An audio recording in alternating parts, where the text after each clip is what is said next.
I'm checking it, I'm checking it, I'm checking it, I'm checking it, I'm checking it, I'm checking it. Hang on. I'm doing it, hang on.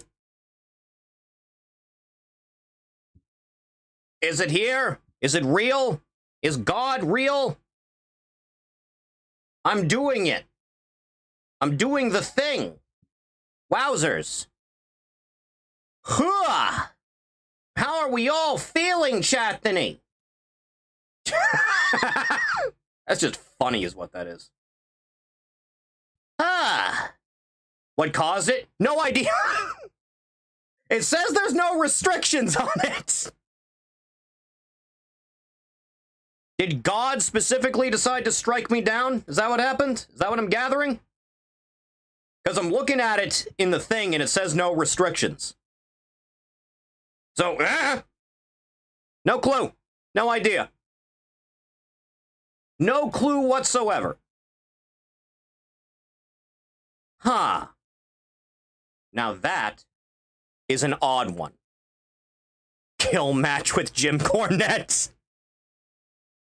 Indian AI took it down. It's possible. That would explain a little bit if it was random fire bullshit. We back, we Gucci? Evidently. You know, the thing that sucks about the YouTube stream specifically is it has to be two separate streams. That's the part that always kills me. Huh. Well, it's not your hips that did it? I don't think YouTube particularly gives a shit about that, I'll be honest. Huh. Funny. The darkness. What got you? Seemingly nothing. I'm looking at it in the studio thing, and it says there's no restrictions on it. I guess God was upset with me. Alright, moving on. It's alive. Yeah, a little bit. Jim Cornette ranting about ICP. On the off chance it was Jim Cornette personally that killed the stream, we'll move on from Jim Cornette. Noah Antweiler, Spoonie. Ultima 7, The Black Gate. Huh, getting right back into it. Want that book in the future? I don't think you're gonna have much trouble defeating Jim Cornette, an ancient old man in the ring who is dying of heart failure currently.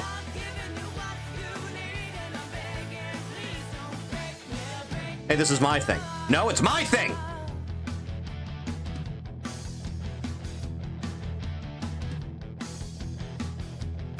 I should stream SWAT 4. I should do that. Huh. Before we get into Ultima 7, I should discuss the Worlds of Ultima games that were released as spin-offs or sidequels to the main series.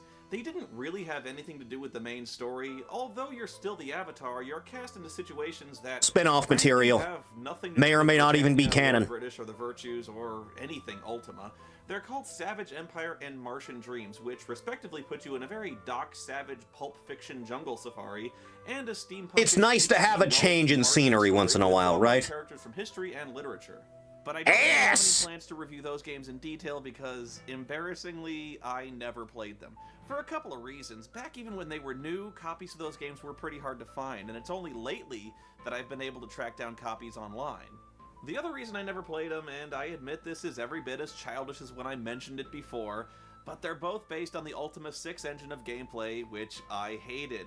For some reason, bags inside of bags. Getting comfortable with the interface of Ultima 6. But I'm told the stories in both games are completely awesome, so who knows? I'll play them again and approach them with an open mind. We'll see. Ultima 7 was the start of a new trilogy, and right away, when this game came out, everyone knew it was a game changer. Once again, Ultima would revolutionize. This is kind of the beginning of the end, unfortunately. Radically retooling its own gameplay and interface, and dramatically raising the bar technologically by presenting the most graphically intensive RPG to date. No kidding, I had to update my computer to play this. Although back in the day, that was really hard to do. Games by Origin Systems, they had a really nasty habit of forcing me to completely upgrade my computer every time they released a new game. I'm going for the fridge. If the stream dies again, start yelling. And simultaneously dreaded the day they finally came. I think I got my degree in computer science just so I knew how to build my own. The shimmy is good. Oh yeah. Bioforge, Crusader No Remorse, and Wing Commander 3. Look, it's a Boba Fett. Expensive addiction. Oh god, I miss This Wing game Commander. unlocks It's a shame what like happened to no Mark other. Hamill, It huh? was so strange that it immediately grabbed your attention and made you want to see what it Only was Spoonie like. hadn't made that It's joke. almost completely featureless. It just says Ultima 7, and boom. You know, the thing that always kicks me about that in hindsight is everyone involved in that turned out to be a There's piece of almost shit. nothing there, but a few tiny screenshots on the back you can barely see. It's saying like, this game is completely new and original, but if you want to know more, well, I guess... The Yezu Otaku cheats on her boyfriend with the president of Anime News Network. And, in the aftermath of the breakup, steals his house. Right? The answer is none. And then Obscurus Lupa goes on an overblown wine fest and starts a massive, like, hate campaign against Channel Awesome because Doug Walker refused to tell their boss to fuck off on her behalf. That Britannia has entered into a new age of enlightenment. Know that the time has finally come for the one true Lord of Britannia to take his place at the head of his people. And somewhere in the midst of that, Yezu Otaku decided that she was a guy. Somewhere in there. Guardian. Know that you too shall kneel before me, Avatar, for I shall be your companion, your provider, and your master. I don't think this is gonna go over the way you think, man. This is the Guardian. I'm the Guardian. Ah, no! Not Don't that remind one. me. This is the Guardian of Ultima 7, and he is a far more... Fixes the whole effective tank villain. problem from This one. guy literally sticks his head through your monitor and Never tells actually you played to Path of take over Exile. Britannia and shit on your couch because he's a big red motherfucker, and that's how he rolls. So you go over there and find that over 200 years have passed because time works differently between your two worlds, but it doesn't really matter because apparently people in Britannia live longer than Yoda because all your old companions are still alive and... It's magic, don't worry about it. The deal is that nobody here has actually heard of the Guardian except you, but since you've been gone, people have sort of forgotten about the whole Avatar thing and have started up a new similar religion called the How Fellowship, someone who which didn't is get less being a man in Gurren Lagann became one is a mystery to and me. more traditional church It was the going, aesthetic. passing collection plates and singing hymns on Sunday. Even Lord British recommends that you join since the Fellowship World does a lot of charity work and 0.2. pretty much stands for all the same stuff you do, plus they give you a free necklace if you sign up and pancakes in the Fellowship Hall. Oh, and it sounds great. I mean, Oh, yeah, except this'll for the go fact that well. They're evil pod people being controlled by a red dude from another dimension, and nobody will believe you. In fact, the first thing you see upon your arrival in Britannia is the brutal ritualistic murder of the local blacksmith. Oh, God. That is a scene to walk into, huh? Oh, they even staked his manservant to the wall with a fucking pitchfork. Immediately it's clear that in this game the mood has officially changed.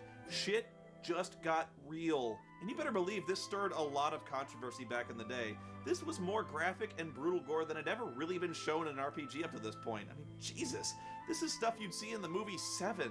And yet, nobody makes the connection that this guy who was Did they carefully censor staked to the any of ground, these games in the re-release? and his blood carefully collected in buckets has anything to do with the only They skinned a dude and organized pinned him to the religion wall? in the world. Did they skin Now, don't him? get me Or wrong, is that just like one of the this gargoyle dudes from the last game? narrative really drops the ball. You've got a really That's what I interesting always setup assumed. here. You're the Avatar, the founder of a religion or philosophy that's guided the world into salvation and enlightenment, and you return after 2 centuries to find that, well, basically it's grown obsolete. The world's moved on, evolved into a new way of thinking and practicing religion, and they're doing fine. People are happy, giving to charity, and honestly, things are a lot smoother than when you were around. You remember that Gargoyle War? Yeah, that was on you. I mean, sure, you may have... The crux of the plot in 7 is basically the Antichrist, like, moved in, essentially. And it's like, oh, you're still here. Narcotic called Silver Serpent Venom. And of course, the ritual murder and the nailing of a guy to a wall with a pitchfork, but it's all suspicion, it's nothing solid. You've got this dilemma here on whether or not you should really be meddling and telling people what kind of religion they can and can't worship. Or at least yes, you actually, would have a dilemma you if should. the game didn't immediately remove all ambiguity about the Fellowship being irredeemably evil.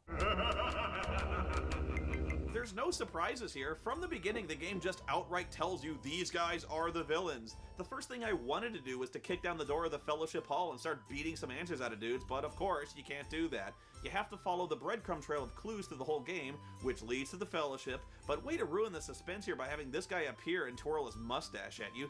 They didn't even try to pretend like this Guardian guy might be on the level, like he might really be a benevolent Game agent. called Waxworks having extremely gory death scenes. Somebody They answer were me all this. over the place back in the Why day. does the Guardian even bother to taunt you in the first place? His ultimate goal is to build this interdimensional black gate, come through, and take over the world. Of course! Raul Julia! Advertise your presence to rub my face in it or something?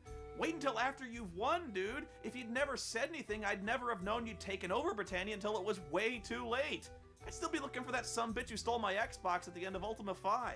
Yeah, that never got solved, did it? And ensure that I'm coming to Britannia to try to stop you. Okay, so you find the murdered blacksmith and try to find evidence of the Fellowship's involvement. You're joined by the blacksmith's son, a little kid named Spark. It's him! He's quick, but obviously not much with a sword, so naturally I did the logical thing and gave him a shotgun. What? I'm the guy You can who trust a had child with a gun, shotgun? advising him? But I do yeah, it all the that's time in pretty much the RimWorld. plot. It starts off really simply. You're chasing the suspects of the murder, two Fellowship missionaries named Elizabeth and Abraham, all over... Spoonie showing off an FMV game with a psycho gesture. That's some real fucked up death Eventually, you scenes. discover the Fellowship is secretly Ah, working to memories. bring the Guardian into the world by constructing a black hole, and to prevent anyone from interfering... So, they Thief, also when you built look at the weird Guardian, are you like, generators yes? that have Because I ruined feel the like that's magic something you're into. disrupted the moon gates and driven all the wizards on the planet uselessly mad. Elizabeth and Abraham are always one step ahead of you in this story, and the only way to follow them is to go undercover in the Fellowship. Surprising. The main villains are really the creepy head of the Fellowship, Batlin, and his right-hand pirate man, Captain Hook. Yes, it's really Captain Hook. You also have to talk to fucking Chuckles again in this game, and to get a vital clue... You'd think he'd stay dead. He's like a head. He has a body. Infuriatingly annoying. You just saw it! Since you had no idea how to play the game, nobody tells you, and this was before you could just look stuff up on the internet. A Maui stat. Thief, you just saw it! The creepers on the... Eventually you discover Thief! the Fellowship is secretly Look at the working string! to bring the Guardian into the world by Look! constructing a black hole. Look at him! And to prevent anyone from interfering, they also He's built a trying! weird was infuriatingly annoying back in the day, since you had no idea how to play the game, nobody tells you, and this was before you could just look stuff up on the internet. When you finally figured it out, you wanted to skin Chuckles alive and throw his carcass in a salt mine. I don't do The trick is baldies. you have to use only one syllable Mr. word. Clean is not on the list, Stop huh? talking to you, and you have to start all over again. Oh, and by the way, I reviewed the footage from the last review, and Chuckles fucking cheated. He used a two-syllable word. What asshole wrote his jokes anyway? Like I said, the plot is somewhat frustrating when you already know the guy in charge of the Fellowship is evil, but you have Especially to not the ones without facial hair. do all the things Batlin asked you to do to prove your So it's body's Steve fit Austin for you, huh? something. Batlin gives you a quest to prove your worth of the Fellowship by sending you to collect a hidden cache of Fellowship funds from the dungeon Destard. Do not worry, it is completely But it was his buff deserted. chest. Uh-huh. Did you think his ass was attached to his torso? This place is full Like of on the fucking front? Dragons. Look at all the fucking dragons. Look at them. Twilight Princess decomp is out. In the first Woo! place. And when you go back to confront him with his lies that lured you into certain death, oh, he's ready for you with an apology. Yeah, and you have to put up with it. Fuck this. I want to shove my sword up his ass. Why can't I kill this dickhead? Anyway, the most awesome part of this game is an expansion pack called the Forge of Virtue, which adds some weird new island that mysteriously rises out of the ocean, causing earthquakes and destruction all over Britannia. Lord British tells you to go check it out, and when you do... Before his you arms find came the out? ruins of Castle Exodus from Ultima 3. But sadly, there's no killer grass surrounding it now. So this is what Dragon's Dogma Exodus ripped is off. still beating, and Understandable. you have to pass the test of truth, love, and courage to banish it to the vortex. Yep, you gotta get rid of the dark core of Exodus. Why do we keep leaving these pieces of the world-destroying monsters just laying around to destroy and corrupt the world? Is it too much to ask Lord British to send some guys to clean up after I'm done? You remember at the beginning when I said this game was violent and dark? Yeah, that was nothing. That was barely the beginning compared Oh to yeah, look at this the shit. dungeons of this place. I mean, oh my Oh, God. yeah. Oh, Jesus, look. A sorcerer just sacrificed a baby to summon a demon flanked by a horde of headless abominations. Look at the bones! I don't think I've ever seen a game this dark and graphic. I mean, okay. The best I saw level a of massive SWAT 4. children in SWAT 4, which Wow! is one of the most nightmarish Still not things over I've that had. one. But even in that, you didn't actually see a The collab that never happened between Spoonie, Doug Walker, and James Rolfe. Anyway, the whole point of the Forge of Virtue expansion pack is to create an obsidian. Did Spoonie soul ever and give interact with power AVGN in to the any blade context with the outside of the first This is where the anniversary game gets movie? simultaneously awesome I and don't think so. ridiculous. By the end of the Forge, your attributes are maxed, and when you exile the Dark Core of Exodus, Lord British raises your strength to double maximum. And you have the Black Sword, which can suck the soul out of any creature in the game and kill them instantly at your command. And you're supposed to be the good guy in this game. I'm not even kidding. You have the touch of death now. It doesn't matter what you want to fight, demons, dragons, hydras, whatever. You touch it, it dies. But I know what you're thinking. As long as you can turn that shit off at will, that's good. Crossed every single gamer's mind in the world when the Black Sword tells you about its ultimate power. Can I use the touch of death on Lord British? You can kill the shit out of him. You even get a very theatrical scene where you take great pleasure in killing the lazy prick. There can be only one, you immortal fuck. This game spoils us. It's all about being a nice guy and not doing this sort of thing, but it still allows us to indulge in our perverted fantasies of ultraviolence every once in a while. You can also cause a loose brick to fall from an archway. Excuse me, I have to hedgehog dance react something. And I have no idea how anyone figured that out. Of course, the game is essentially unwinnable at this point, so I just settle for trapping Chuckles in a circle of black powder kegs and painting the walls with his fucking gore. You're not supposed to, but it's still a great game that things are never this open-ended anymore, huh? And gives you an outlet to vent your frustrations. Like, fuck you, Chuckles! By this point, your character is basically death incarnate, and the game is absurdly easy since no force in Britannia can stand before you, and your sword drinks the souls of the guilty and innocent alike. Well, except for the 4 villains in the last battle, because I guess even the demon of the Black Sword has a sense of fair play. Oh, and just in case you were thinking you could use the Black Sword to kill alien Batman, description since post he's in lobby. the chief villain Scientologist, the Black Sword says no because it doesn't really want to.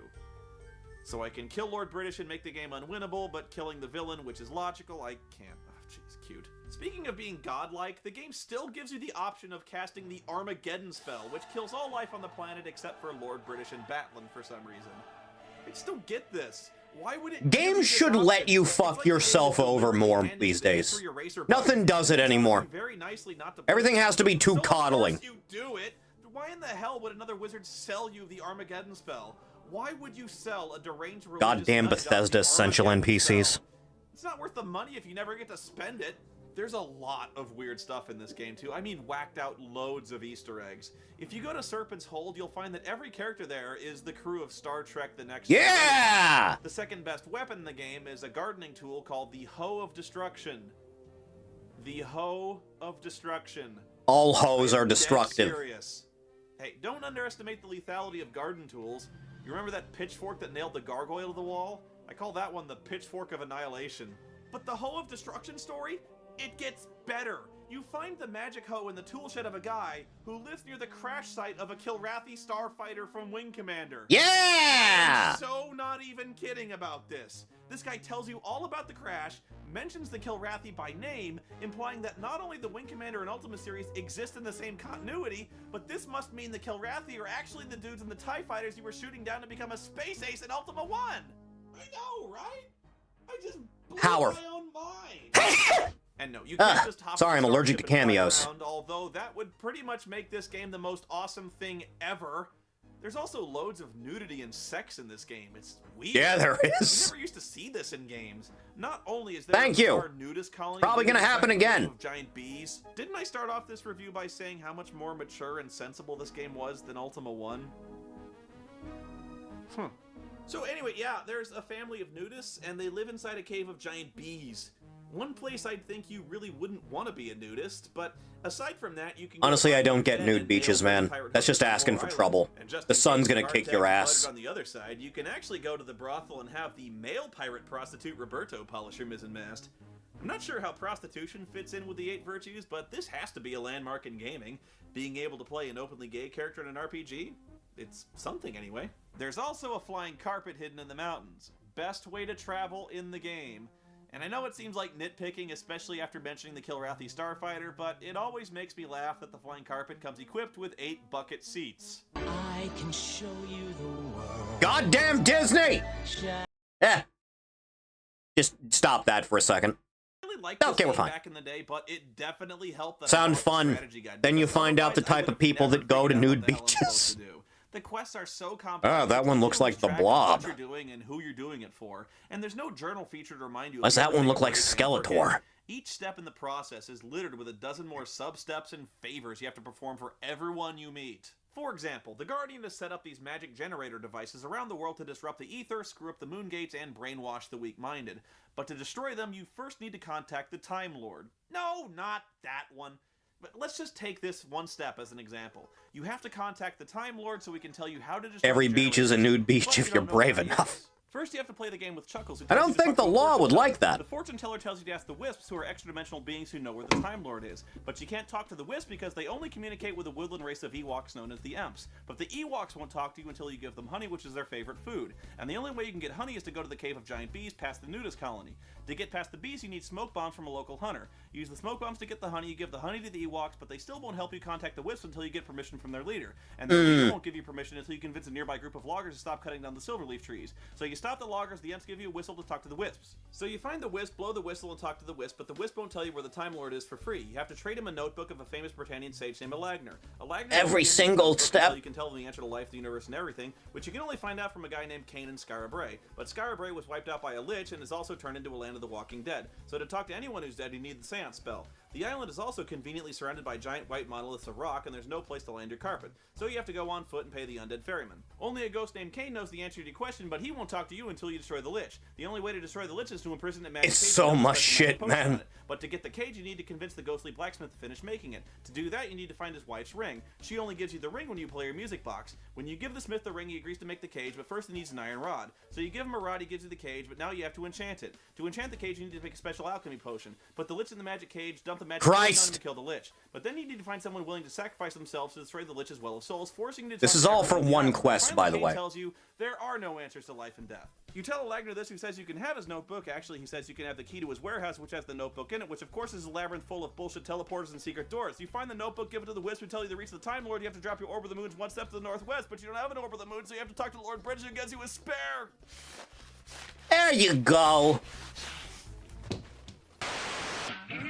Has the UFO dump got the alien people eating good, or is it a big nothing burger? It seems to be a bunch of nothing. That was one quest. Actually, that was half of one quest, because I didn't even talk about how to free the Time Lord from his prison. That's the second part, and I'd explain it, but I don't feel well. The Time Lord explains that the Black Gate is powered by a major celestial alignment of all the planets, and time is short, although that could all just be orbital wobble. But there may or may not be cat girls. Slightly less long. Maybe. It's possible. Find out where the Black Gate is, and there may be a document saying there was a cat girl. Minions to be his glorious dread fortress upon his arrival. Why, to welcome their conquering god, they've even constructed Mulder, those are the Japanese. Throne in the surprisingly small room, barely big enough to hold it, with human-sized doors and a sweeping view of a blank stone wall and a couple barred windows. What kind of throne room is this? A throne room for ants? How am I supposed to get We are so bad. Room, people. And come on, I may be a dark god of deceit and domination, but even I need a little lumbar support. It's worth mentioning your companion AI. What do you think it posted in the lobby? Is it the cat girl one? So tightly they often blunder directly into death traps. But you're basically invincible by now anyway, so all you need to do is run to the last encounter and just kill anything blocking your path. When you finally get to the chamber with the Black Gate, Batlin 6 Captain Hook on you, who attacked me with his oh-so-deadly whip. Once you kill him, Batlin bails out, leaving you alone to blow up the Black Gate. Fuck you, Guardian! No, you cannot do that! You must not! You Avatar! Damn you! Avatar! You think you have won? Think again! Perhaps your puny Earth shall be my next target.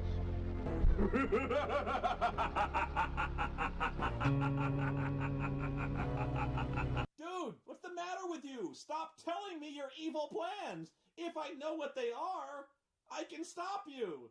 You know, like I just freaking stopped you? You'd think he'd learn at some point. They never do. Oh, good, Ultimate Warrior!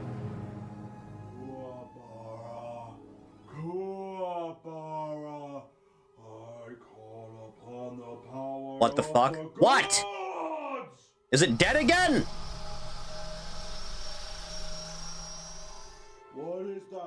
Star Trek and Star Wars were right. The celestial alignment approaches. Prepare a new Black Gate. This world of yours will make a fine addition to my dominion. But what if Hulk Hogan or the Spoony one try to stop us?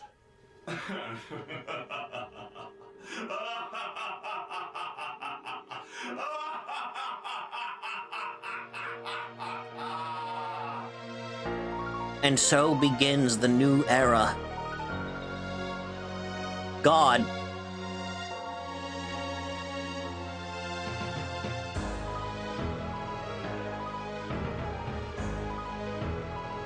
Ugh. I miss him. I really do. Look inside. It's just things Art Bell was talking about in 1990. It's almost like he was always right and people kept calling him crazy. It's almost like the people refused to acknowledge that he was always right.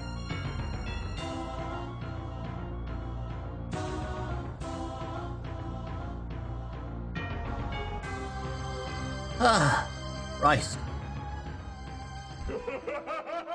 What specifically are they trying to distract us from anyway?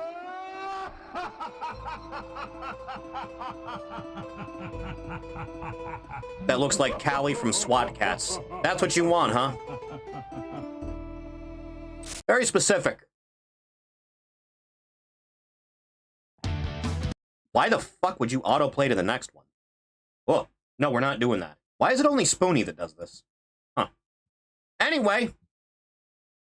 Wizards with guns. This wizard thinks he isn't getting the death penalty. On a quiet Saturday, June 14th at 4:23 a.m., the eldritch entity known as Pantalagon emerged from his spectral sarcophagus and rained chaos upon the entire northern continent, including the territories of Skiend.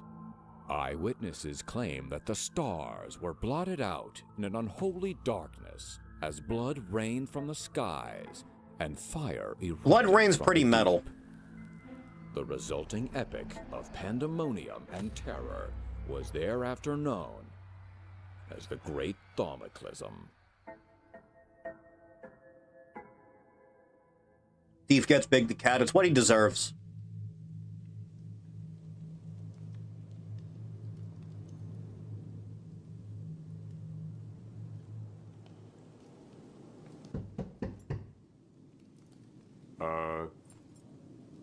Come in. Sorry about the wait. It's literally hell on earth out there. Can I get you anything? You all right? Maybe, water or maybe a flagon of ale? Could I have a mana potion? Gifting everyone with Necro Joe in the slot pool. Thief No. didn't. This is Lieutenant Bronwick How do I Kelcap, even... lead investigator. Fork, Jim Cornette may or may not have killed the stream earlier. Volunteer man-at-arms in the Battle of Timid King. It might have Has an happened. impressive record of over 14 convictions. And Might have gotten the 25 stream beheadings. taken During our offline. examination of this footage Earlier. we will be That might have analyzing happened. the interrogation tactics used by the guardsmen, as well as the overall behavior and psychology of the suspect in question. You've been a busy wizard. Possession of an unregistered homunculus. Astral projection in a restricted dimension. Possession of chaos crystals with intent to distribute. I had no intention of sharing those. Those were for me. Granting sentience to a flammable object. And you Jim pirated Cornette was a pissed you sea wouldn't fuck his shanty. wife, so he had to take it down. That's quite the rap sheet. Don't forget melting a pig. That wood track, I feel.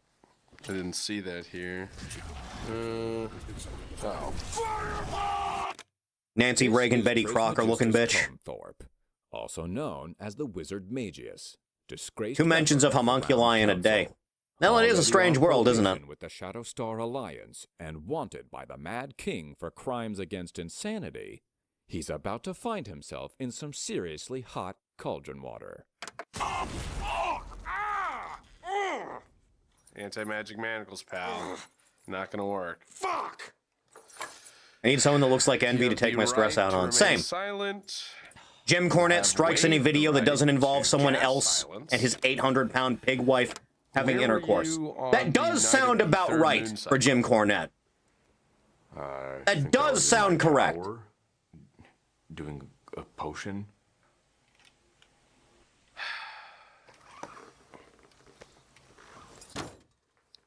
What's that? I don't know. I've never seen that before. We've found this in your bag of holding. I was holding that bag of holding for a friend.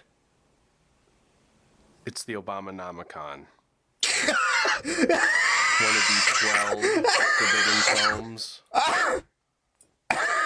Obama-nomicon is insane. Look at the body language here. Notice how the cone of his head is angled away from the investigator. Already a clear sign of discomfort. This wizard is nervous. To Magius, my partner in crime. Happy 423rd, my man. Signed, Oblivicus the Shadowmancer. I mean, I'm This shit's too good. 424, so that really could be anybody. Named Magius. Look, possession of something like this alone could land you in prison for a long time. Please, no prison can hold me. No, not prison. Prism. Oh, yeah. Yeah, that'll do it. That could hold me. Prism is jail for wizards. Lot of dark magic in here. Power word peel. Shrink helmet. Slurt. It's got slurt. I mean, these spells are all super illegal. I wouldn't know. I don't know what those are. What's decapistrate? If I had to guess. And your penis off at the same time. Yeah, that's pretty bad. Really wouldn't know, because I don't know what that is. What about glory portal? Glory Portal. A 5th level conjuration spell that summons a tomato-sized portal to the suction dimension at waist height. The portal lasts about 1.5 to 6 minutes, or until the caster is done using it. The spell requires concentration. Understandable. I wouldn't even begin to know what that is, or why anyone would use cast that spell. Really? Because you bookmarked it right here.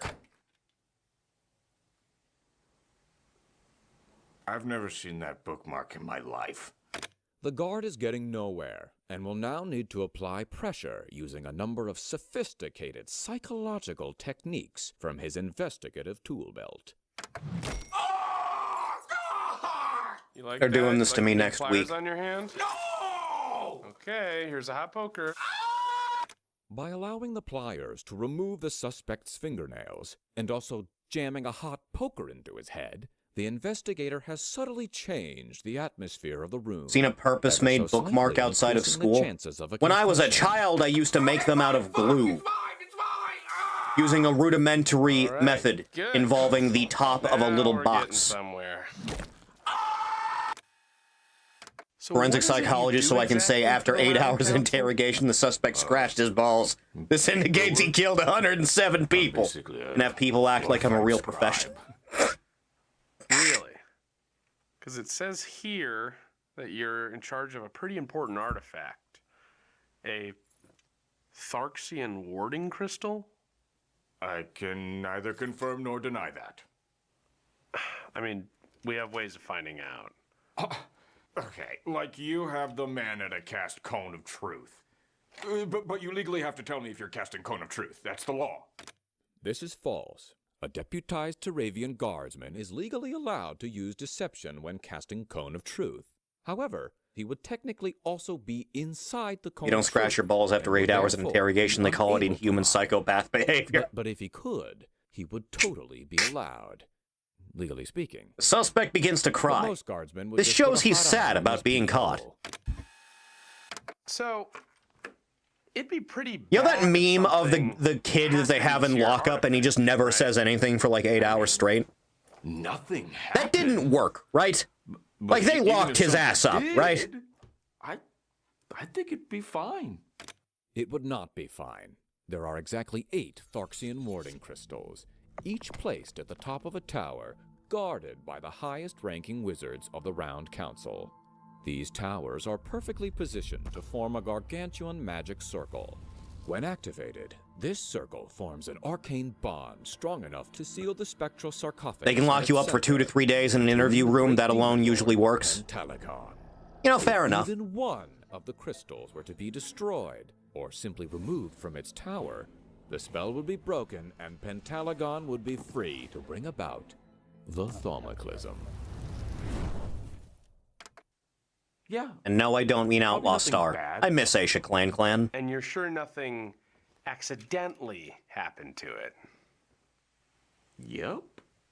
Because a lot can happen in a wizard's tower. A stray spell knocks into a cauldron, golem steps on it, I don't know. Basic legal Falls advice into a to say hole. literally nothing without an attorney. Fall into a hole. They never listen to How it, about do they? sucked into a hole? I don't even know why you would ask that, because mine is completely safe. All the way up at the top of my tower. And he confessed to the killings.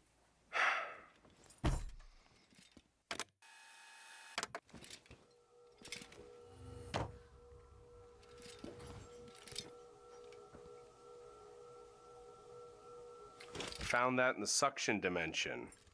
You can pull things out of the suction dimension? Really only one way it could have ended up there.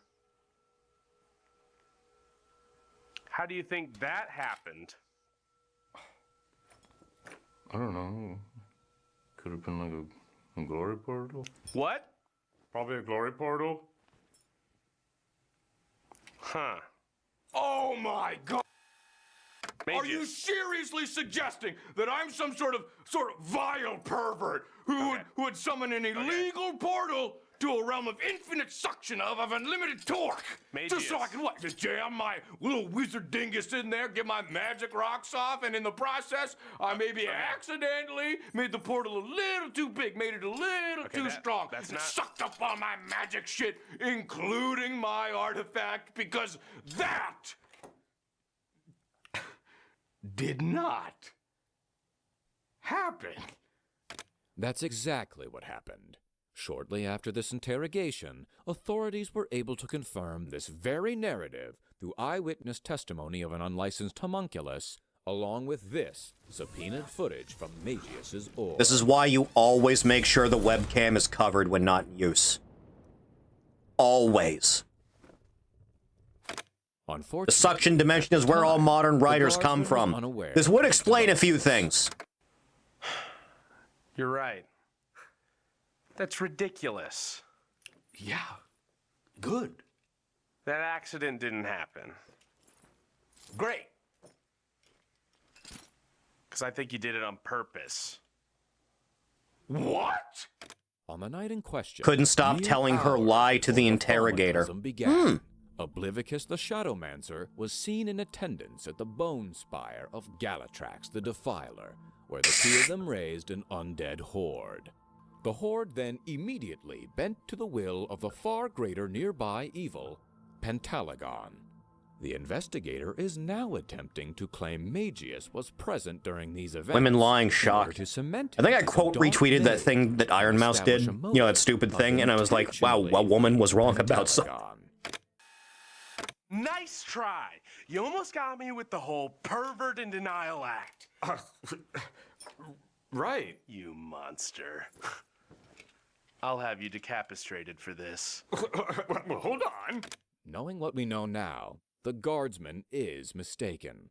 We'll have to keep watching to see if he's following a false lead, or actually employing an unorthodox approach to obtain a confession. You raised the guy a horde. Why wouldn't you banish your artifact to set him free? Oh my God! I literally wasn't even at the spire that night. You can ask Oblivicus. We already did. He was at the top of the. What? Oh my God! That's not true. He's literally lying. I totally flaked on those assholes. To do what? To jack off into the suction dimension. Now that he's got the wizard in a heightened state of emotion, the investigator will attempt an advanced technique. This method is controversial for its high rate of false confessions. The method is as follows. Sympathize with the suspect. Provide relief. Establish a rapport. Abandon all previous steps. And repeatedly stab them with a spear. There you go. Oh my God! Ow! Why did you ditch your friend?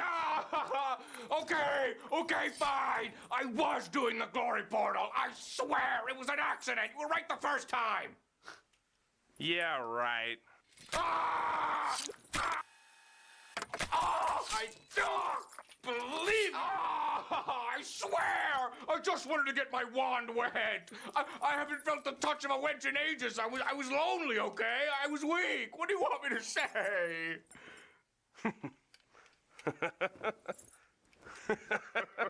Huh? Galatrax? And so the curtain falls. Oblivicus? That's right, asshole. He admitted it. Yes, bitch. We totally got you. Oh my God! And we got it all on the orb. Oh, no freaking way! Oh, what the shit? Next time, don't ditch us, dildo. Oh my God! Yeah. This was all just a prank. Yep, yeah. So none of it was real. Oh no, this was all very real. We're definitely going to Prism. What? Okay. Yeah, it sucks, I know. Sorry about that. Can I get you anything? Water, mana poke?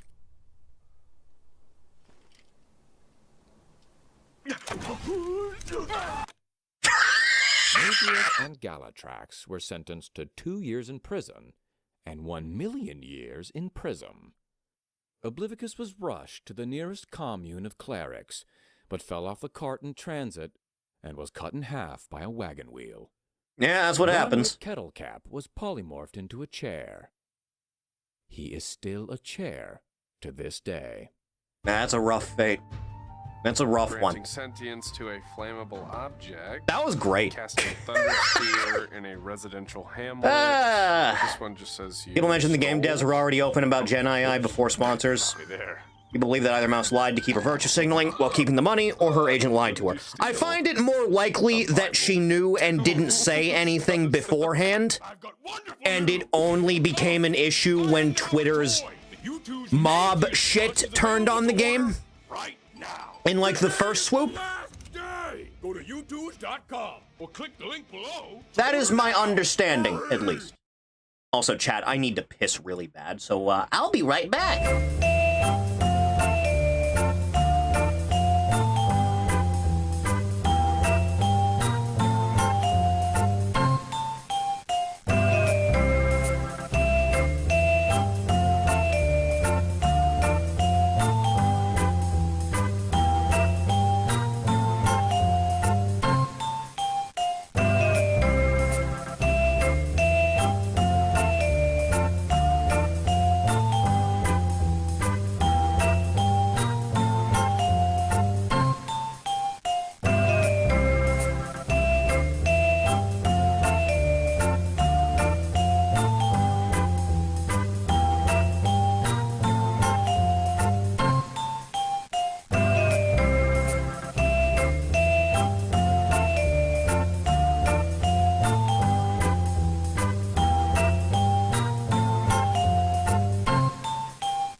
I'm back. I'm here.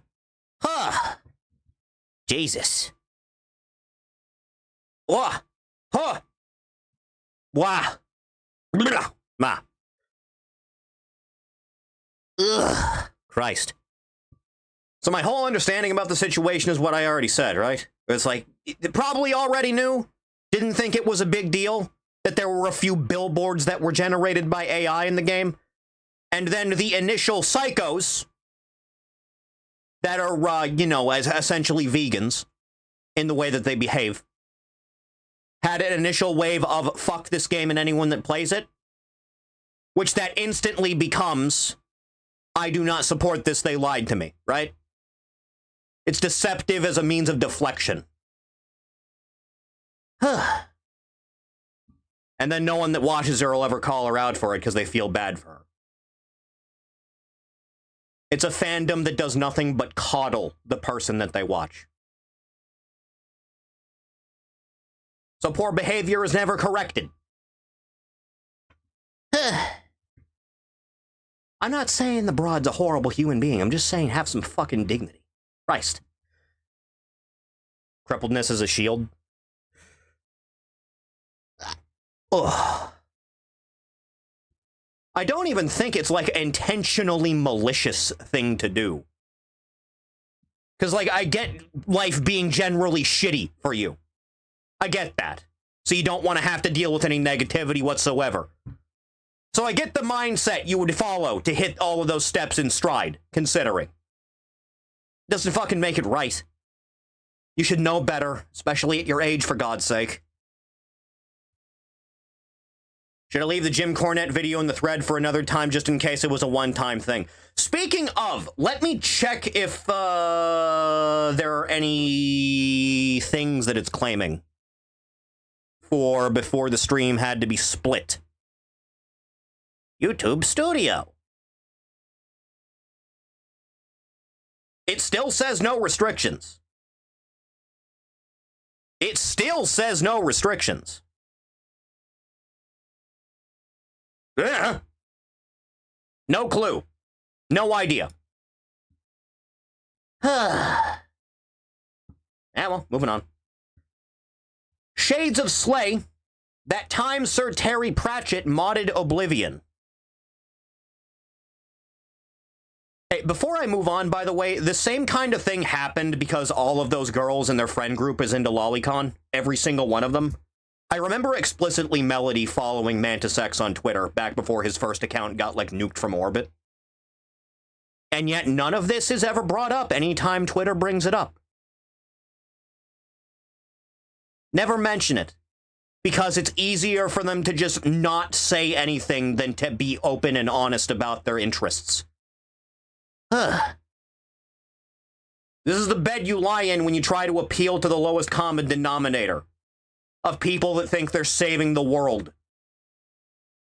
Christ.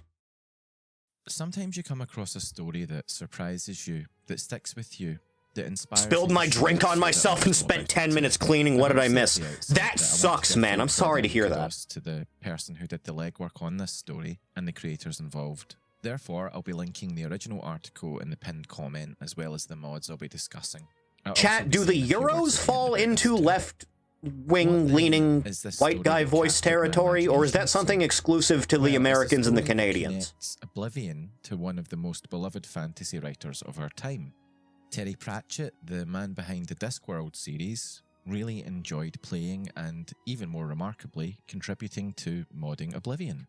This isn't the story of a famous author cashing in on his name or making... Chat, when I become president in like 68 years, creative mind who loved I want you to remember that I modded Wrestling Empire. One particular character in a fan-made mod. And I really hope that I get this name right. It all started with a companion named Vilja.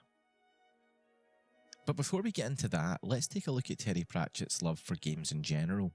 His books are full of British YouTubers do a fake voice kind of like John Oliver. About the world. And if all you of them? haven't read it already, I have to particularly recommend The Long Earth, which I enjoyed recently. But outside of his writing, he was also an avid gamer. He wasn't just playing for fun either. He was genuinely fascinated by the possibilities games offered, especially when players could modify them, tweak them, and make them their own. He actively engaged with gaming communities, most notably through his deep involvement with the Thief series. Pratchett was an avid gamer. I should stream the first Thief game. I should do that. Favorite titles. Man. He valued the creative freedom and immersion that games like Thief 2, The Metal Age offered. Beyond gaming as a hobby, he contributed creatively to the industry, collaborating on the development of the Discworld adventure Which games. looks worse, Morrowind or Oblivion. Stealth mechanics and problem-solving in games reflected his broader appreciation for narratives that allowed lateral Morrowind thinking has and more art exploration. direction, He so even things voiced look his more frustration fantastical at despite the industry's fact they early should graphic logically limitations, look but worse. praised the advancements that allowed But games to everyone capture the in spirit Oblivion and looks scope like a of Discworld potato. novels. Through his posts on forums and collaborations, Pratchett fostered a unique About these connection people even between mocking the fans fake and voice they gaming do? world. Oblivion, with its open world and vast modding community, particularly grabbed his attention. Modders were taking Then play what the was Black already Parade a mod. huge game and making it even bigger, adding new characters. Thief, I don't think I'm gonna be running any mods for the Thief game series just for the simple fact that I have never played them ever. Emma. Vilja wasn't any old sidekick. She had personality, an independent spirit with her own goals and quirks. Originally made by Emma to keep her company as she explored Oblivion, Vilja stood out because she felt more alive than the usual NPCs. She didn't just follow you around or repeat the same lines. She reacted to the world and the player in a way that made her feel like a real partner in the game. It's dedication. In 2010, Emma received an unexpected email. It was from Terry Pratchett. He had been playing with Vilja in his game. The Black Parade is not a good album. How much he appreciated her I don't remember liking anything on it. I think I only listened to it the one time. In March 2010, only 3 months after the original release. I'm going to He take also your word praised on the it. modding community as a whole, mentioning how Because impressed just he at was their by the best, I effort don't put think into mods and how much he they're enjoyed worth using them. going back to Emma in the wasn't sure if vast it was majority really of Terry circumstances. Pratchett at first, but it didn't take long for their correspondence to kick off. As they exchanged emails, The hidden Pratchett story started inside offering the ideas greatest for how album Vilja ever could work. made.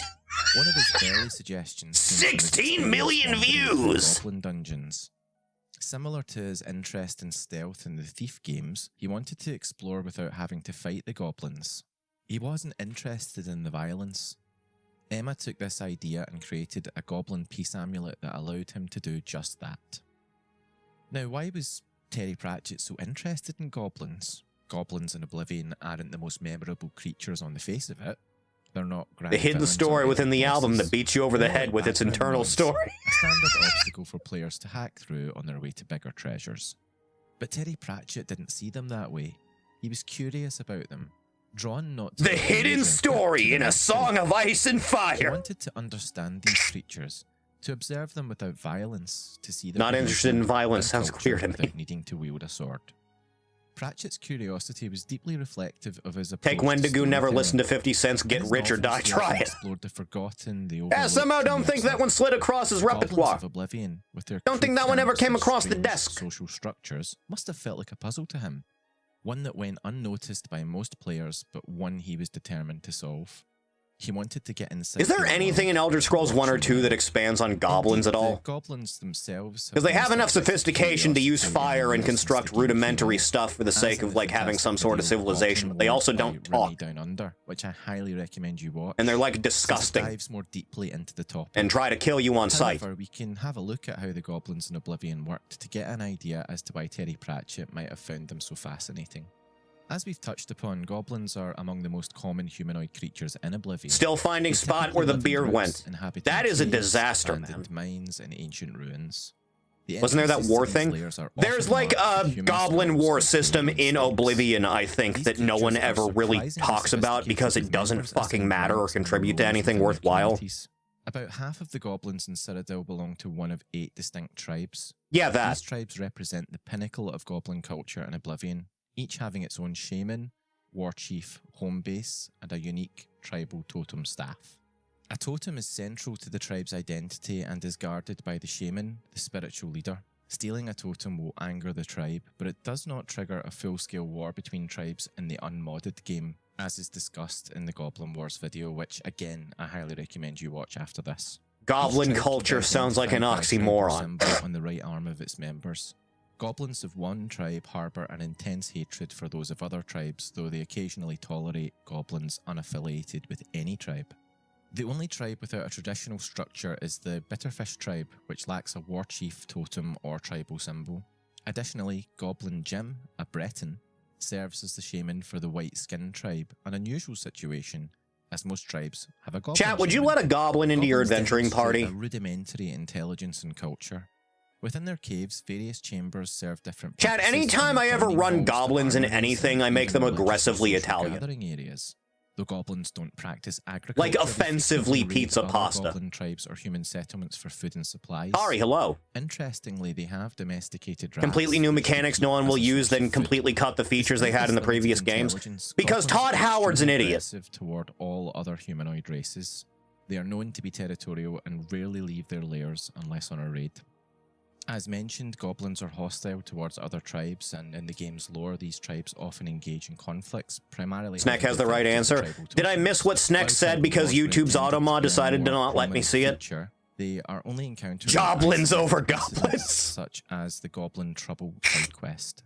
Players can manipulate tribal tensions by stealing totems, but due to the game's limitations, this does not escalate into full-scale wars without the use of Had a mods. goblin in my party for my first So as you D&D can game. see, there's a lot of depth and nuance Nefarious to goblins creatures. far beyond what could just be a simple enemy type.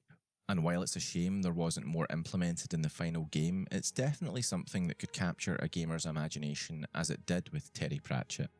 The Goblin And if they have exploration he was motherly taking hips, so part true. in led to him writing some dialogue for Is she Vilja, hot? and things grew from there. Pratchett's ideas started shaping Vilja's character even more.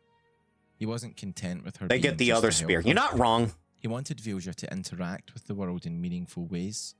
For instance, after a particularly memorable moment in Because I really game, like the idea Pratchett of having mentioned like his a character goblin wished he could give shopkeeper. Vilja a flower as thanks I for think the saving one I his came life. up with that I still haven't been able to use is like the party starts off, they're like hired goons. I guess goons isn't the proper term. You're like hired to guard a merchant caravan on its way to a big city. And that's how the campaign starts. And one of them's like a fucking weird goblin dude. He's like, hey, I'm walking here. You know, that kind of guy. Directly from him.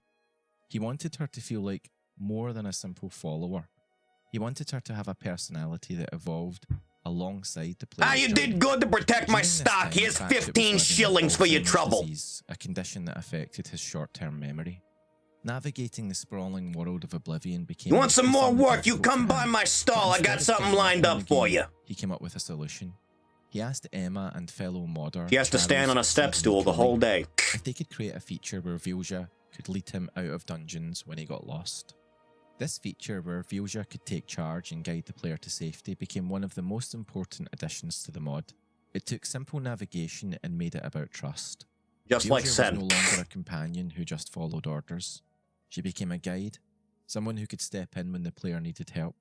This addition turned out to be hugely popular, not just for Pratchett, but for many players who found it added a new layer to the game.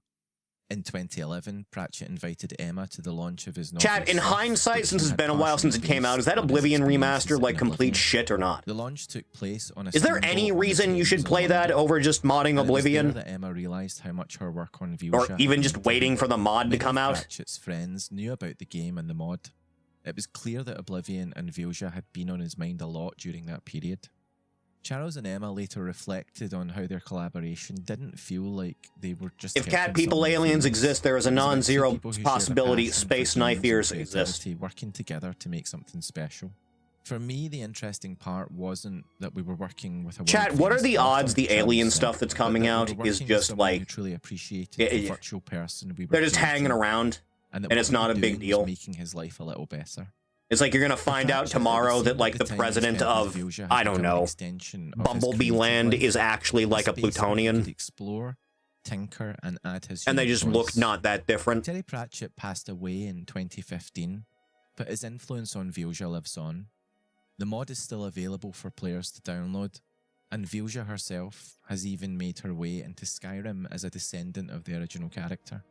Pratchett's involvement with Vilja is another expression of his love for storytelling in all its forms, whether through books, games, or anything else. Terry Pratchett died at a much younger age than I expected. Tends to happen a lot. World and make it feel a little more personal. It's a reminder that even the biggest names in fantasy sometimes find joy in the smallest corners of a game. shaping them quietly with a light touch, but leaving a lasting impact nonetheless. So the next time you're wandering through Cyrodiil, maybe with Fuchsia by your side, Beetlejuice just hanging around, clip. One of the most imaginative minds of our time Just hang around. helped bring her to life, one suggestion at a time. I just want to take a final moment or two to highlight the work done by the writer of the In the original lore, article, isn't this city Ian supposed to be like the size of an entire state? His piece, you'll see the impact that he had on readers, both fans of Oblivion. Aliens and exist, Terry but the Pratchett PS5 still himself. costs Please make sure $1,000. to go read it and leave a comment of your own to show your appreciation for the person who originally put this story together. Having read this piece years ago, it's been in the back of my mind ever since. It definitely impacted me and goes to show the power of truly brilliant journalism. I just want to make sure that the writer of the original piece gets the credit they deserve. You'll find the link, as I said at the start, in my pinned comment. Thanks everyone. See you next time. Informative. Exceedingly informative. Huh. Internet historian, the failure of Rainforest. I remember this one. Where are we? We're at Rainforest. Where are we? We're at Rainforest. Yep. In September 2015, a group of furries came together with a brilliant idea. Leverage their previous experience in random generation to make logically sized cities. You would think. For and by furries. And now you have Starfield where there's enough NPCs walking around to make you believe that you're in an actual city. And then the game runs at 10 FPS. Rainforest is the reverse of DashCon. Where DashCon was a disaster caused by its organizers, Rainforest was a disaster caused by its attendees. And none of them saw this coming, you say? There is no truth to the rumor that Rainforest is under an evil curse. And with that, it is my pleasure to officially declare Rainforest 2015 open. It all started with a talent contest. It went okay.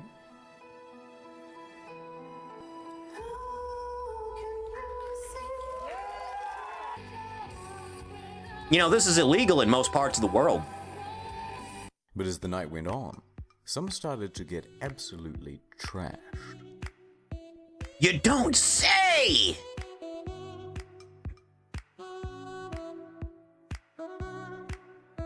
It turns out they do behave like animals.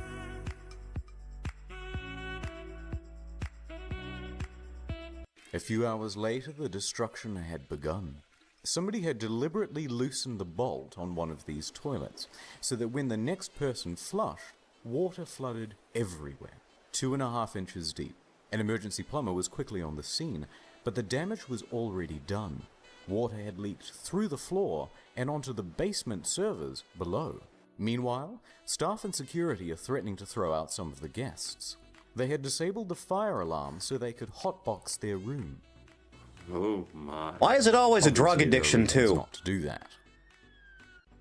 Down at the hot 2.5 tub, someone inches took deep, all of everything these reminds me of towels and Cornet. threw them into the spa, but not before rolling up towels and stuffing them directly into the pump, causing thousands of dollars in damage.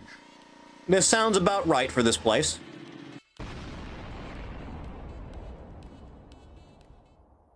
And they stepped it up a notch from DashCon, from going number 1 in the ball pit to going number 2 in the swimming pool.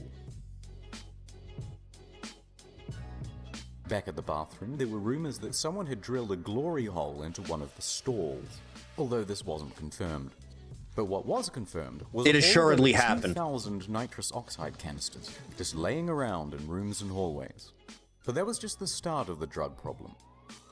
First, a couple of guys overindulge in mushrooms and need an ambulance. That's correct. Then a staff member gets arrested for sexual assault. Mm-hmm. Then someone else is arrested for regular assault. Yeah. A few others drank too much and needed a second. Makes a lot of ambulance. sense when you learn And that on the people other that side were of the banned car park, everywhere two else were more allowed to people had been attend. Arrested, one for drug possession. Only and there the were other signs. Drugs was the major problem.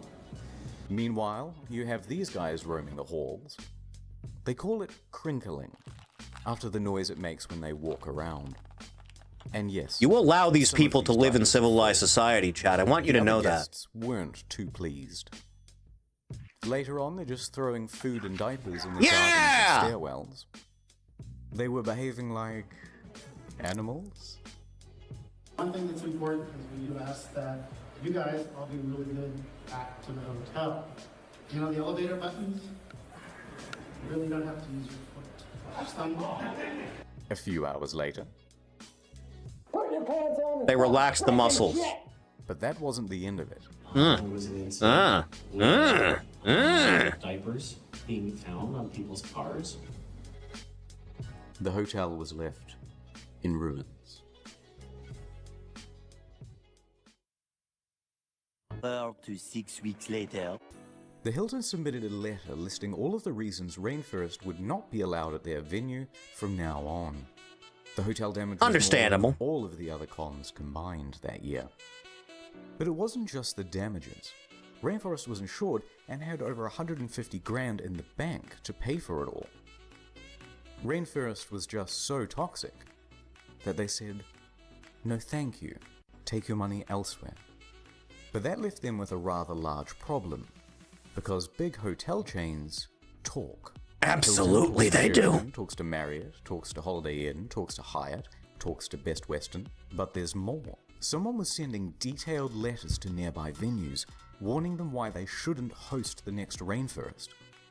Soon, there isn't one hotel in Seattle that has a convention center willing to host them. No Disgusting. other hotel this side of the state wanted to take us from Seattle to Bellingham. What's interesting is that the organizers knew who was sending the letters. These are the things that were talked about in that letter, and you're pretty much the only person who could have known that. Yeah, in my heart of hearts, I know who it is. It means motive and opportunity around, and it pisses me off. In case you missed that, what he's saying is whoever sent the letters was the same person who was putting diapers on these cars. Running low on options, they started to look further outside of the city. They managed to find a venue in Spokane that was willing to give them a shot. Fuck you, Spokane! But by February, none of that mattered. The diaper-wearing saboteur had sent out another letter, and Spokane backed out. So Rainforest 2016 was cancelled. Good!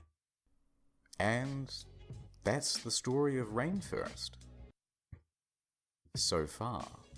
Unlike DashCon, Rainforest is coming back. Did anything ever come of this? 2017 promises to be bigger and better than ever. I don't recall if I've heard anything of this. They're bringing it back! They're bringing it back! Yes! Oh, so many memories! So many memories! Dude, it was like a weekend. Oops, never mind. Calm down. I was editing this, this happened. So it's cancelled forever. Bye. Thanks, God! One last thing. A couple months ago, I made a video called Balloon Boy, The Untold Story. Soon after... Feel free to put the other channel Here it is. that he has Right. in the reaction slop thread at any point you'd like also. Check out my By all second means. channel, Incognito. There's some quality shit in there if I remember right. Ah. Powerful. They're not people. Next! School Zone! Every shitty video essay ever! Den heter She Loves You. Hi, my name is Kiel, and this is my video essay channel. Today I'm going to talk about your favorite band, or maybe a movie you like. Here's a bold claim about them that I can't possibly justify, but would make a good title to a YouTube video. This is pretty accurate. Information I found on Wikipedia about the band. I didn't really bother to dig any deeper, because why should I? Now I'm gonna misuse a handful of big words and sayings to cover up the fact that I don't really have that much to say on this topic. And also read off of the Wikipedia. Their album, Revolver, was entirely detrimental to the rock world, and they worked round every clock to come up with the follow-up. The follow-up in question being Sgt. Pepper's Lonely Hearts Club Band. Here's an isolated track from a song you know. I read the news today, oh boy. Bet you never heard an isolated track before. Now I'm gonna make a bold statement that's just my opinion, but frame it like it's a fact. There are 3 key aspects in every hit song that make it a hit.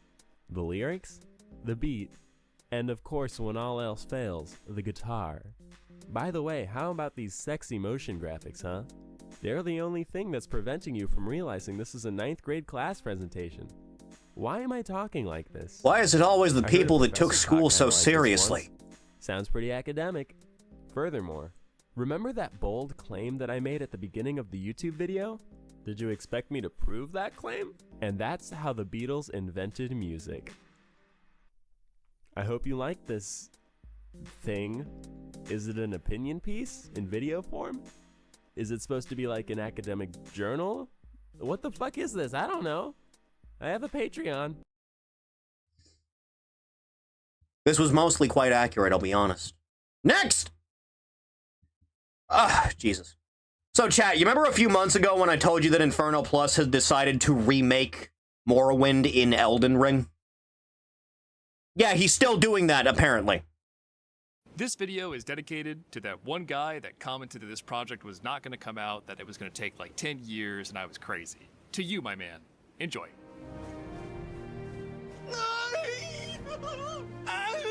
Oh, hey, you got some of the scripting. So yeah, it's been some months since the last update, and we have made tremendous progress. Over and under on Siggy going to Rainforest?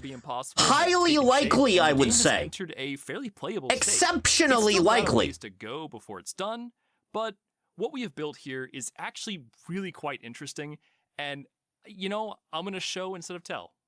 So here we are in Saint Denis, fresh out of the. You actually got regular NPCs to walk around. Over to a Rill's trade house and get some starting gear. I also gonna take a quick look at the spells, but I decided to stick with melee for this. Who do you think stole all the filed diapers? Walked around town, talked to a few people, and suspicious Elliot timing. Gave me a tip that there was a group of smugglers hiding out in a cave nearby, so I decided to give that a shot. Now, just as a quick aside here, almost everything in the mod is currently using default values and direct stat conversion. I have not No balancing done. Actual game design or balancing yet. Yeah. The combat is functional in that enemies fight back and deal damage, but right now all the equipment just looks the same and all the stats are really uneven.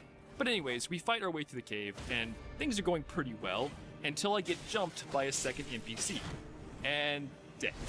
But it's fine, just come right back, finish the job. After dealing with all the smugglers, I went around the cave and just looted everything I saw. Most of it was garbage. You so I still could sell to drop the shop everything on later, death? but I did I find guess that's a just cool kind of built in, enchanted isn't ring, it? And I definitely put that on. I also ran into some slaves that were in a little makeshift Something about prison, eating and I decided Oreos to without free them milk because I feels got the key off depressing. the smugglers, and why not? I understand what After you that, mean. I decided to take a Silt Strider over to Balmond. It's a very specific When I arrived, feeling. It was raining and gross, so I just went right into the lucky lockup. You get a went to glass bed of for warm the milk. night. Beds in this You get a mod sleeve of act Oreos. basically That shit like is bonfires, life-changing. And it's how you rest. And then level everything up. after I that put is a kind few of a points into vigor, downhill rested slope. for the night, and then headed right over to the Fighters Guild to sign myself up and get a proper quest. That quest, of course, being the infamous rat quest. Jeraine Thelis has a rat problem in her house, and she wants us to take care of it. Funnily enough, while she was Beef telling has me an about endless this source rat of problem, warm milk. So the true. rat actually came out of the room and started trying to bite my ankles.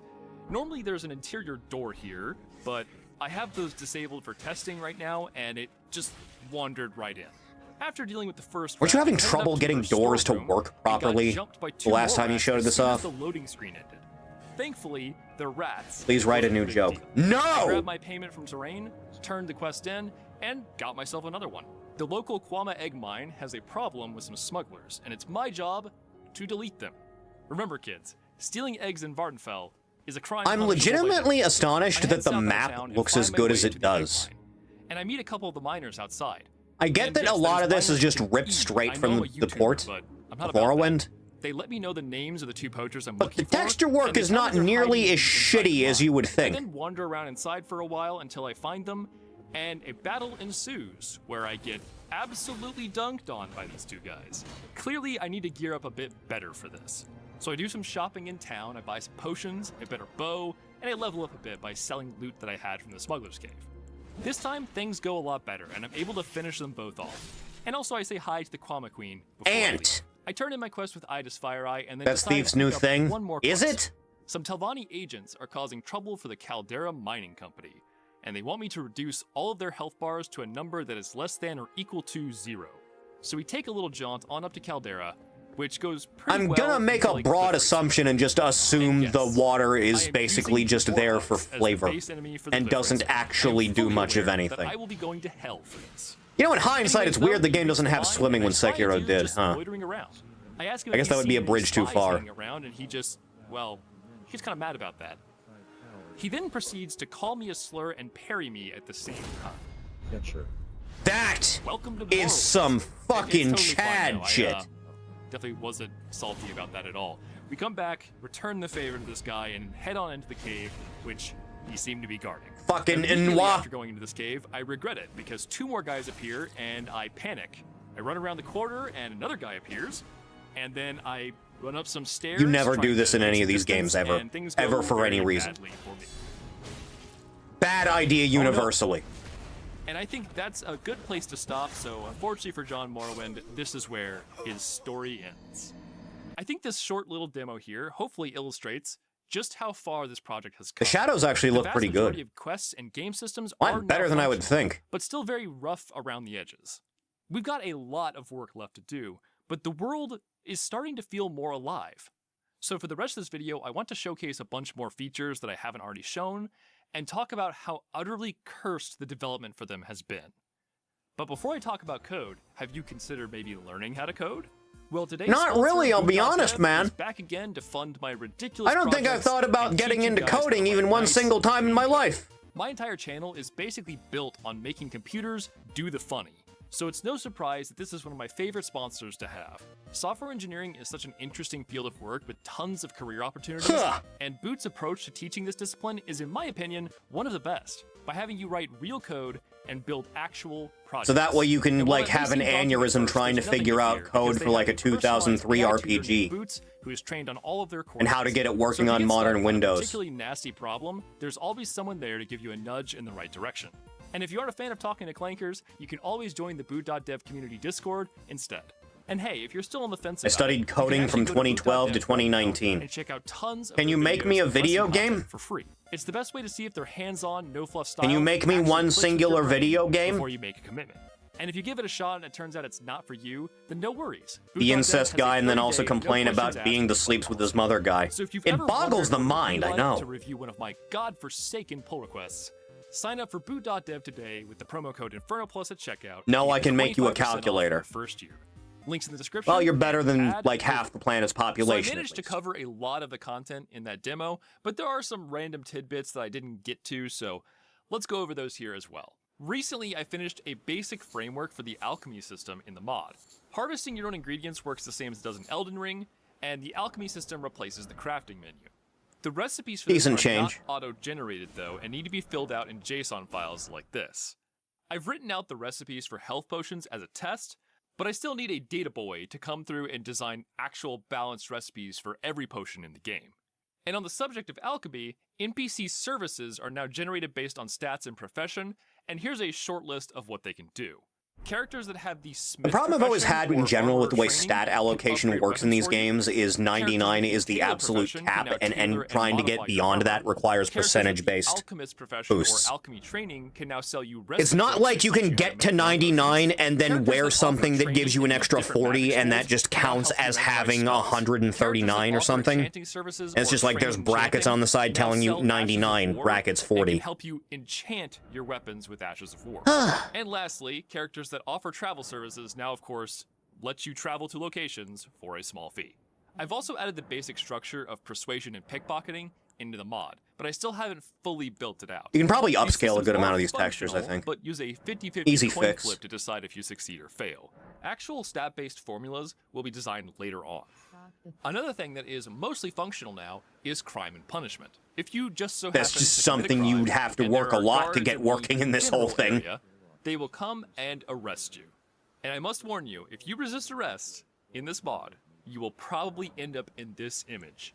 I would not recommend it. However, in some areas, there are of course no guards around, and in those cases, the locals will just beat the shit out of you instead. This behavior differs a little bit from Jump actual him! Morrowind, but it comes close enough and it gets the job done. And I actually just want to point out how insane this feature is. It I can saw be that big difficult purple to convey thing. coding accomplishments to non-coders, but like, for those of you who've played Elden Ring, you know there's absolutely no concept of There's nothing in crime any or of the game's guards or systems, anything even like going that. back to Demon So, Souls, in that would letting ever the account for entirety anything of like all this, its yeah. NPC behavior in this game engine, It's like teaching a dog calculus. It was not designed to do this, but we have accomplished it. They're also not doing damage to each other. Note about here is the current TTS voice we are using. Orc says I cannot. I remember a lot of people back when there was like a PAX demo or something for Liza P. Everyone was like, why does the donkey sound like that? It's like, it's planning to release the mod because it's a demo and they haven't recorded the goddamn voice acting We are yet. currently still planning to have volunteers voice act for this mod. Morrowind being And 25 I'll years have some old, more don't tell me information that. about that at the end of the video. This particular voice generation is just here to test. Oh, is that and a high debug the elf? That's massive adorable. systems needed to support custom voice characters in this engine, and it has helped me get that whole thing under control and working as expected. It also may end up being the default voice for dialogue added by mods, which brings me to that point. Jorpub already supports mods for the most part. Not every mod is going to work perfectly when run through our program, but I've already tested a few of them out personally, and I've even Is that a loaded the McDonald's? Is that what DLC that is? That in, Whataburger? and Is that what it that mostly is? works as expected. And as a last little thing, Morrowind uses Bink video files for all of its cutscenes, and Elden Ring also uses that same toolset for its videos as well. Really? So I added some code that lets you do this.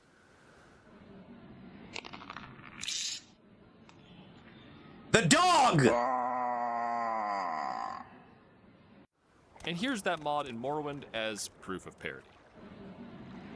And yes, in theory, I could import the entire B-movie into Elden Ring as an unskippable cutscene, but the question is whether or not I would do that. And yeah, that should wrap At least up you figure out a way to do minor feature cutscenes. overview. You Now could it's time theoretically for the just big rip the stuff. ones out of My Morrowind, showcase couldn't you? of the most cursed development we've done over the past few months. But here's the thing, I've got like a dozen different horror stories I could tell you guys. But where do I start? We could, of course, just dive straight into the Eldritch Abyss with the script cross-compiler, but no, we should start with something small. How about the map builder, which my friend Alfie contributed to the project? Currently, we're using a copy of the UASP wiki map, but as we get closer to release, we're planning to have a custom one drawn to replace it. This map works exactly as you would expect, with area markers being revealed when you discover important locations. Towns, dungeons, caves, or There whatever, has to be it's all some pretty kind of straightforward, mod somewhere right? for Well, Morrowind. behind the scenes, it's not That just gives quite it a as new simple. map, right? The data for the Elden Ring world map is not just one big image that we can easily replace. It is actually composed of hundreds of individual image files. Oh, you gotta named be after the shitting me. grid coordinate, zoom level, and mask state that they represent. It's kind of like a giant jigsaw puzzle. I but was with a lot of extra expecting dimensions one to account for. file So for in order to every build a single fully map you custom collect map, in the We had game. to reverse engineer how this puzzle That's a works lot better, worse, and then Christ. create a function that can accurately replicate the process while preserving the coordinate system that Elden Ring uses. A bit of a nightmare, but maybe only a 4 out of 10 on the official From Software coding horror scale. So how about something a little bit more devious then, like the audio system? Elden Ring uses WIs for almost all of its sound, which Right. is actually a pretty well-documented and well-known API. In order to build custom dialogue, sound effects, and music for this project, we are using a cool tool built by Vswart that decompiles WI sound banks into JSON files, which we can easily manipulate with our code. The downside is, the JSON files in question here are about 300,000 lines long each. And trust me when I tell you, any JSON file that goes over 100 megabytes is a threat to human life. I And I'm can sure you guys are understand. thinking right now, it's JSON, it's a human-readable format, it shouldn't be that bad, right? Yeah, From Software does not reference their events, their sound banks by a direct ID or a string or anything. It's one of them reasonable like that. things. They use an FNV hash of a generated string that looks like this to ID their call events. And FNV hashes are not reversible. So there is literally no elegant solution here. I am just brute forcing this as much as I have to get it to work. I even created a program to scan through all of the banks and just make a record of every ID that's used, so that when I'm generating new IDs for this project, I don't run into any collisions. It's really dumb, but here's the thing. It's something. It works. And you know what? That's good enough. Alright, it's time to turn up the heat. Let's talk about nav meshes. A nav mesh is an abstract representation of the 3D space in a scene that a game character can pathfind on. It generally takes the shape of just the open floor space in an area, but it can have more complexities added to it depending on the game. These particular nav mesh files are built using proprietary Havok SDK tooling that we don't have, and also aren't allowed to have. But you know who does have the Havok tool SDK? From Software. And you know what game they made? Elden Ring. And it just so happens that the parts of the Havoc SDK that we need to generate nav meshes are statically linked inside of the Elden Ring executable, like the one that you can download from Steam. Now, I don't know how they managed to do it, but 12th Avenger and Nord were able to hook onto the functions inside of the compiled executable and create a working DLL that we can use for nav mesh generation. I feel like that's not mind-boggling, the work that they managed to do here. If there was any one thing in this video that I wanted to emphasize the sheer insanity of, it is this. These guys are absolute legends. Bingus hacking. If any cat was to be a hacker, it would be Bingus. Around the bush, though, let's talk about the absolute horror of dialogue and script. Not Floppa. Floppa's a drug dealer. My entire existence for the past few months, and I have become way more familiar with these scripting languages than I ever would have liked or expected. Now, I originally wrote like 3 pages about this subject, but decided it was a bit much for a main channel video. So I'm gonna move that deep dive over to the second channel, and on this one, I'm going to just do the It's a whole thing. So in order to make all of this work, I quite literally had to replicate the entire Morrowind NPC behavior system inside of Elden Ring. To achieve this, we actually have Jortpop procedurally generate code in 2 different programming languages that is then compiled into binaries that are wrapped in binder files for the game engine to load on demand. This is some psychobabble shit, you know that? Seconds to say, it unfortunately took 3 months to actually do. And that's not even the end of it. After getting basic NPC functionality working, I then had to intertwine the script cross-compiling throughout it. Morrowind's Papyrus scripting language is what programmers would call a side effect hell.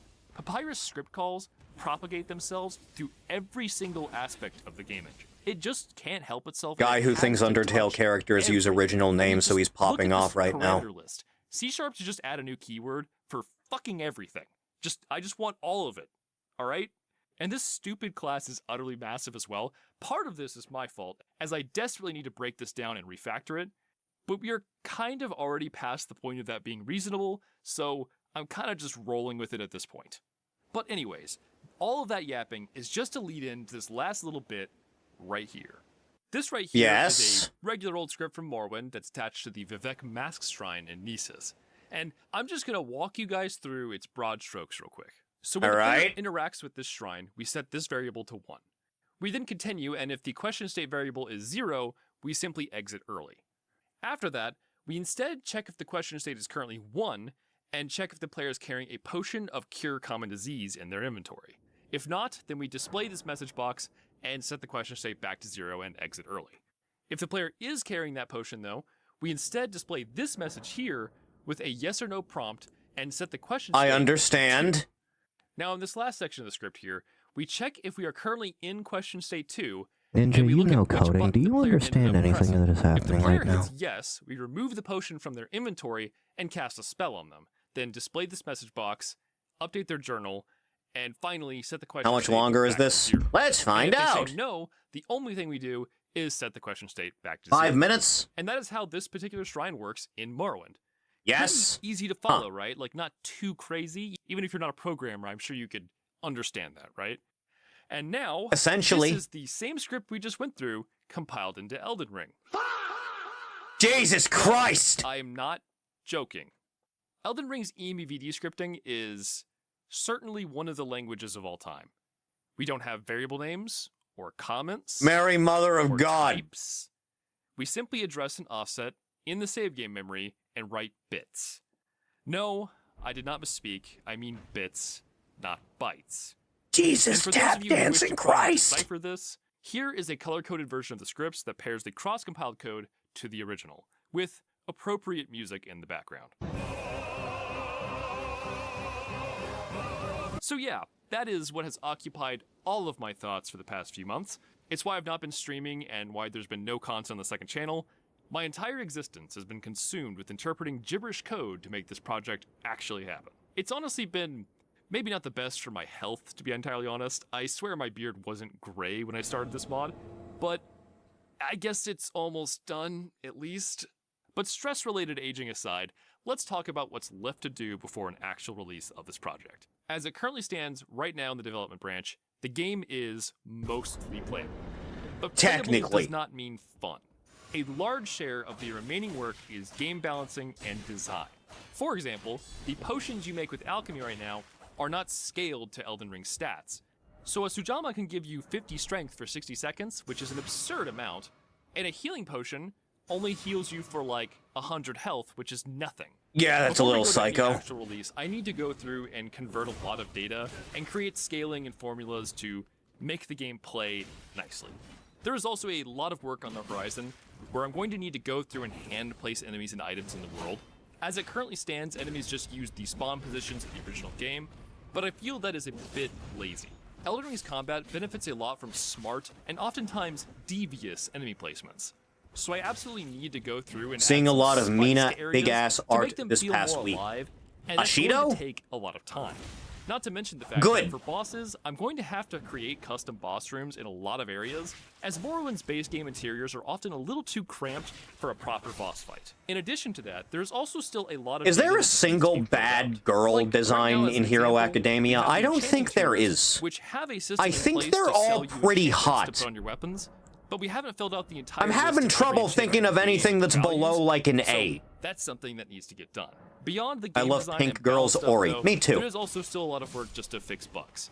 A recent and somewhat entertaining one that I came across and fixed was that hostile NPCs with a high alarm value would report deaths as murder to local guards. This means that occasionally a bandit would snitch on you to the guards if you killed their friends. Fixing this only took like 3 lines of code, but identifying these issues and figuring out why they happen can take a lot of time. And of course, the last thing on the list here is that there are still a few features that I just haven't gotten. Are you going to come up with, like... Are you going to try and convert Morrowind spells into this? Design a system for it. So, the overall takeaway here is that the project is coming along and progressing quite well. But we do still need some volunteers, so let's go ahead and I can do imagine. the roll call. We are now finally looking for voice actors. If you're interested in maybe doing some voices for this project, feel free to hit us up in the Discord. There's a link in the description. And if there are any 3D artists out there who are willing to dedicate some time to this project, we certainly do need your help. Monster designs, clothing, and armor are our main concerns. I would imagine it'd be pretty difficult to apply a Morrowind monster design onto the skeletons for If you the happen to be good basic with the enemies in Elden Ring Elden Ring. character creator and want to make like 100 faces Hit 'em for up? us, To do then, what? hit me up on Discord because we certainly need your help. And that Yeah, I should be a somehow wrap for don't this think video. I'm gonna But be before the I go, one I want to voicing any thank all of decent my patrons who NPCs. Support the channel. Things have been kind of tough lately, and to put it Stop simply, right there, it is criminal your scum! support that has made this project possible. Without you guys, I'd be Work selling talking feet pics about on Deku's OnlyFans mom to pay getting my rent. hotter. So, When she I became a appreciate it garden gnome? I also want to thank all the volunteers who are helping to develop this project. Was that There's a ton of fork? Go people, back. So I apologize. What, the green man? Picks on it is us. If you happen to be good with the Elden Ring character creator and want to make like 100 faces for us, then hit me up on Good bet. Discord because we certainly need your help. And that should be a wrap for this video. But before I go, I want to You'll thank voice the all of my goblins like patrons Soprano. who support the channel. Things have been kind of tough lately, and get to put that it simply, fucking it is Daywalker. your support that has made this project possible. Without you guys, I'd be selling He feet pics stole on my OnlyFans shaman to pay my staff. Get rent. his ass. So, I appreciate it a lot. I also want to thank all the volunteers who are helping to develop this project. There's a You ton of never people, relax so I around apologize if I Khajiits. miss a few, but be sure to thank them if you see them in Discord. And that is all I really had to say.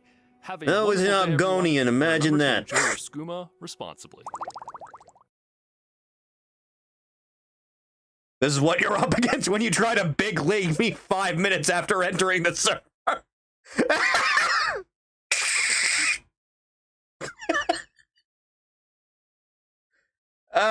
What was the name of that guy that was in the server the other day that fucking left after like an hour and a half? Is that a record, by the way? That has to be a record, right? Hour and a half is crazy. Documented record. Jesus. Does second place come anywhere close?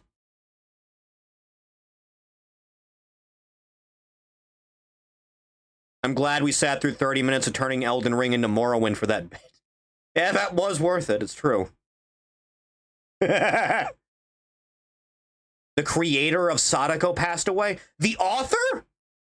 The book author died? Oh, that sucks, man. That's a tremendous loss, actually.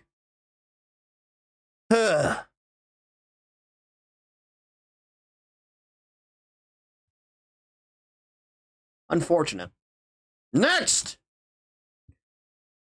Retro Spectacles. Little Mac wins by doing absolutely nothing. Bonjour! Bonjour! They will never make another Punch-Out. Ever.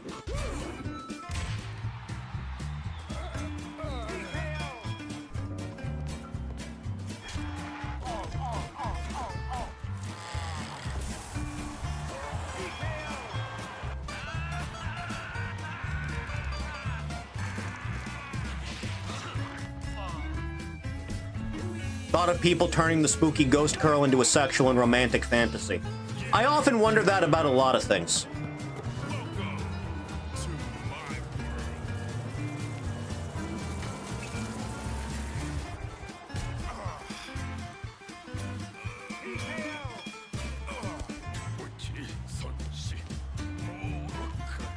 How did Aaron Ryan sneak a flail into the ring?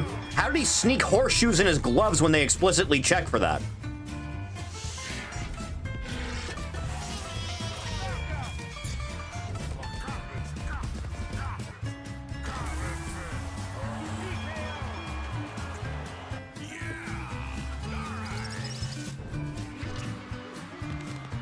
DK, DK, DK, DK!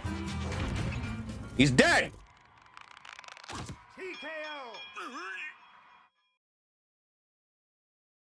Remember hearing that Buxodico had a nutsack? I think it was that in the novel, she's a hermaphrodite, right? I think that was the deal, right? And then there's Chunky. He's dead. DK! Chunky's dead!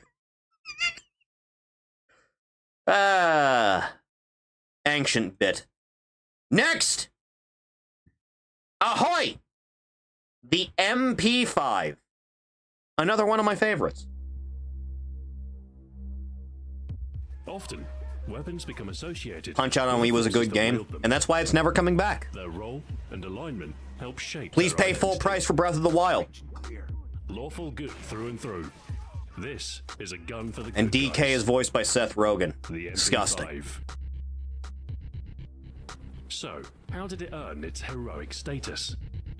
What makes it a perfect fit for a counter-terror role? And what's the deal with the Slap?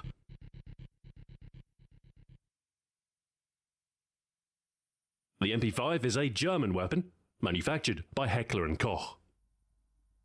H&K were founded in 1949, directly in the wake of World War II.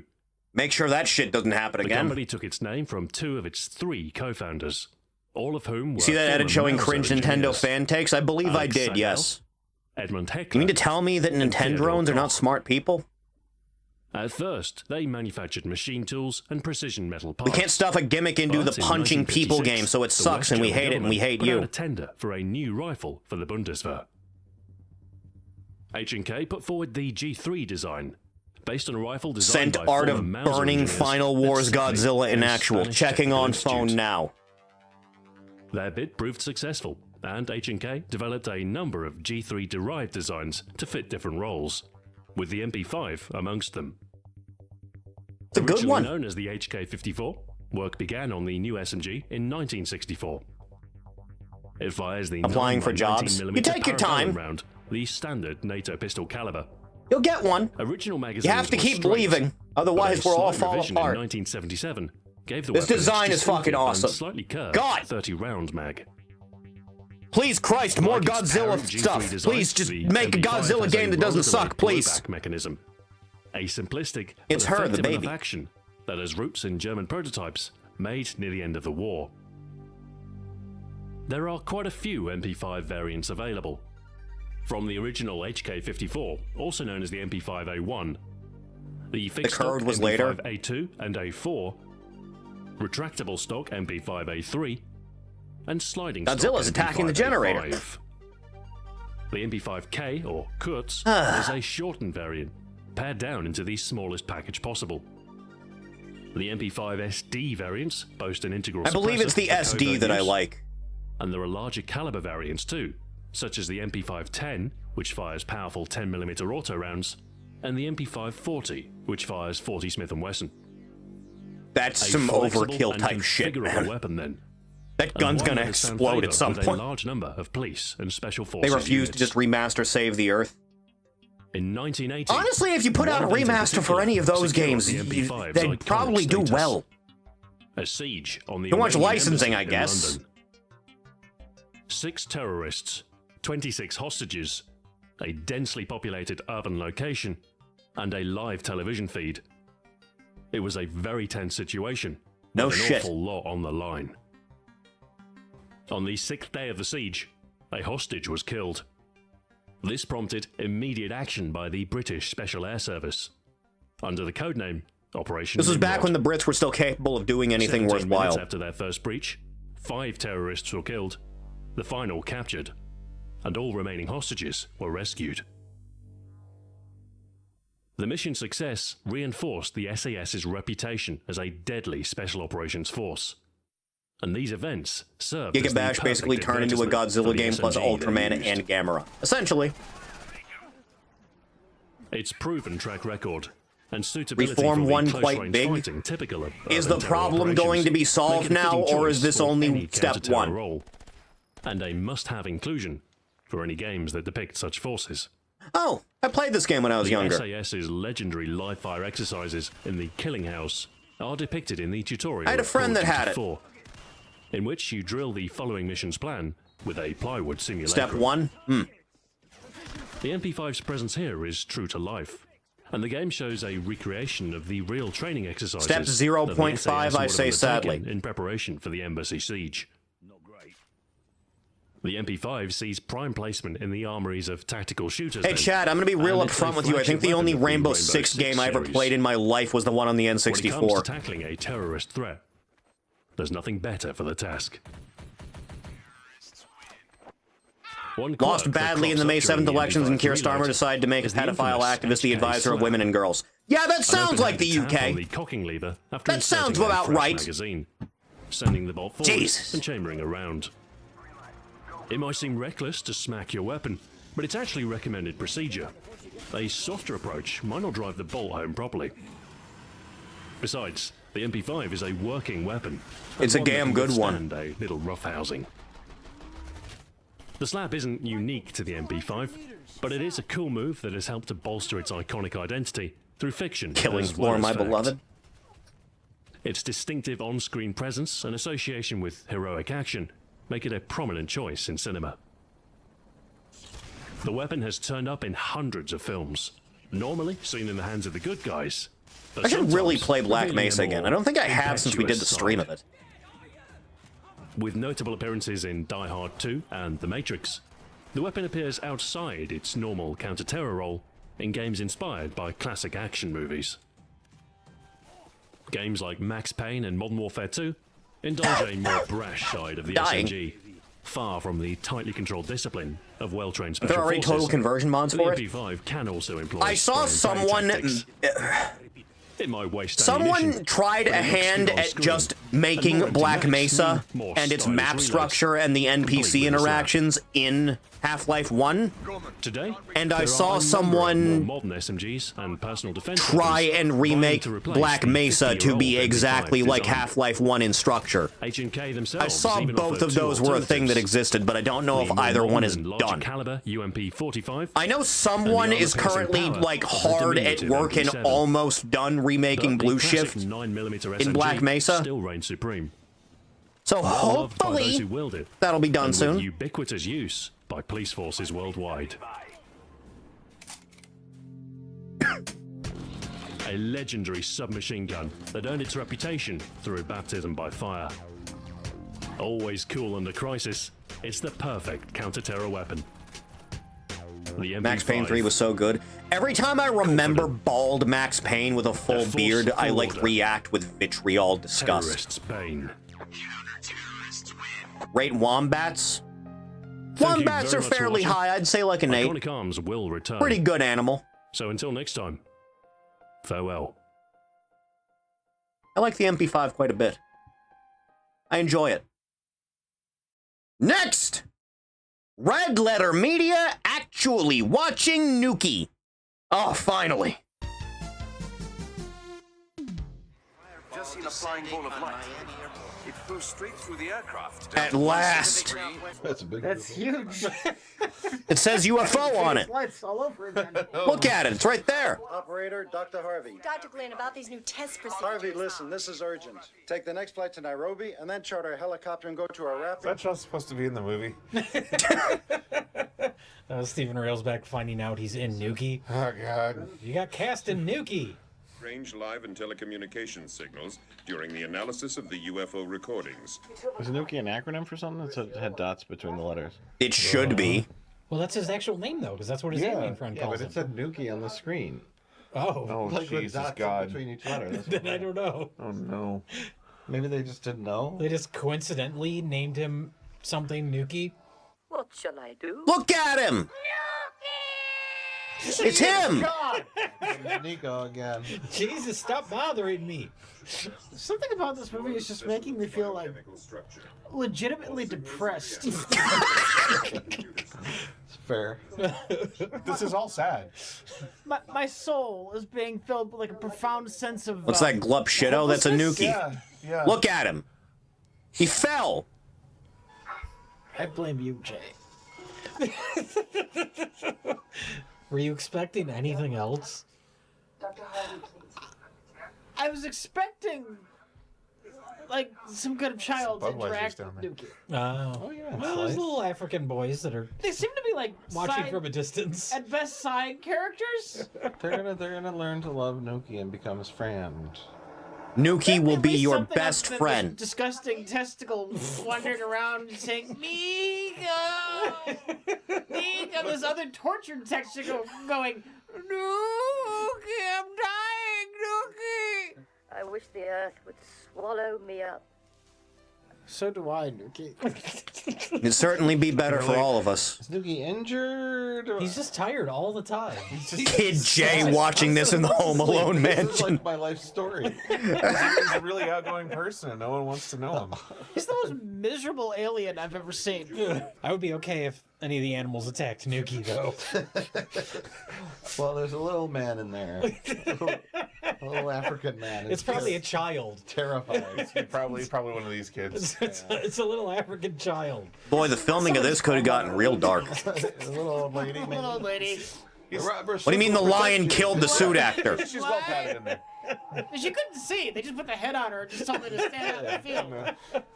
Try not to fall over. Is that a cat? Something similar to a sundress. I believe if you like something on Twitter, the algorithm will just give you more of chicken driving a car. From that other shot, but I can't blame them for not actually destroying a helicopter for Nuki. Ooh, what are you doing to me? We are becoming friends. No. More than friends. Feeling, no information. Friendship is consensual. Dropping an atmosphere killer on us just because Ko wanted to pet Mufasa. You Mufasa. to want it. Look, you're a really nice alien and all. Nuki.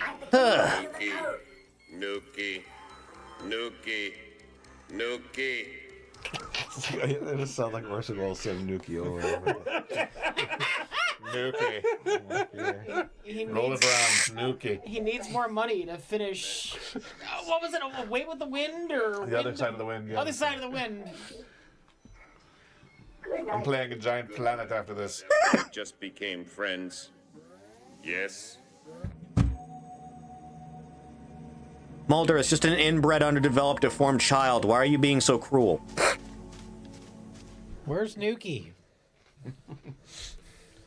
Is that him? Did he I die? thought the skeleton was Nuki. Everyone should be asking, where's Nuki? I was just gonna say that.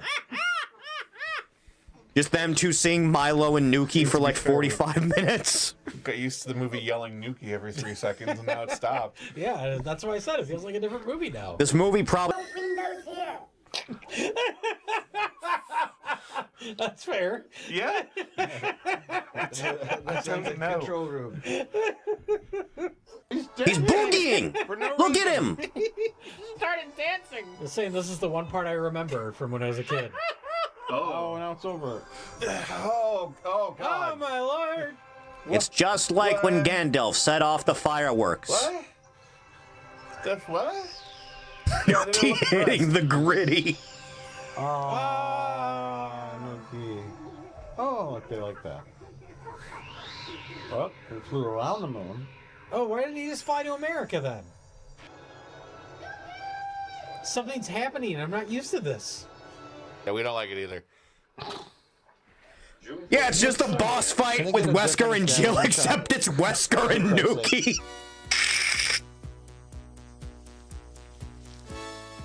There's Nuki doing weird crouch spider walk backflips. Space Foundation confidential report, June 12th, 10 a.m. He's where the June T-virus 7:30 p.m. Confidential report, 2:30 a.m. Space Foundation, 4:30 a.m. Space Foundation, 7 a.m. June 13th, 9 a.m. Space Foundation confidential report. Space Foundation, June 13th, 8 o'clock p.m. Space Foundation, June 14th, 7 p.m. Space Foundation, June 15th, 5:30 So this is what it's like to be Space dying. Foundation, June 15th, This is what it feels 3 like. p.m. Space Foundation, I always 4 p.m. wondered. June 15th. Space Foundation, June 16th, 8 a.m. Space Foundation, June 17th, 12:30 p.m. Space Foundation, June 19th, 2:45 Whatever they a.m. ask for to shoot in front of this building to get exterior shots, it wasn't enough.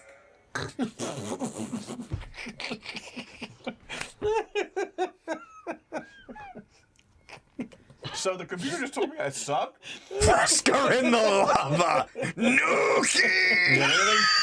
Calculated that. There's a high probability you suck.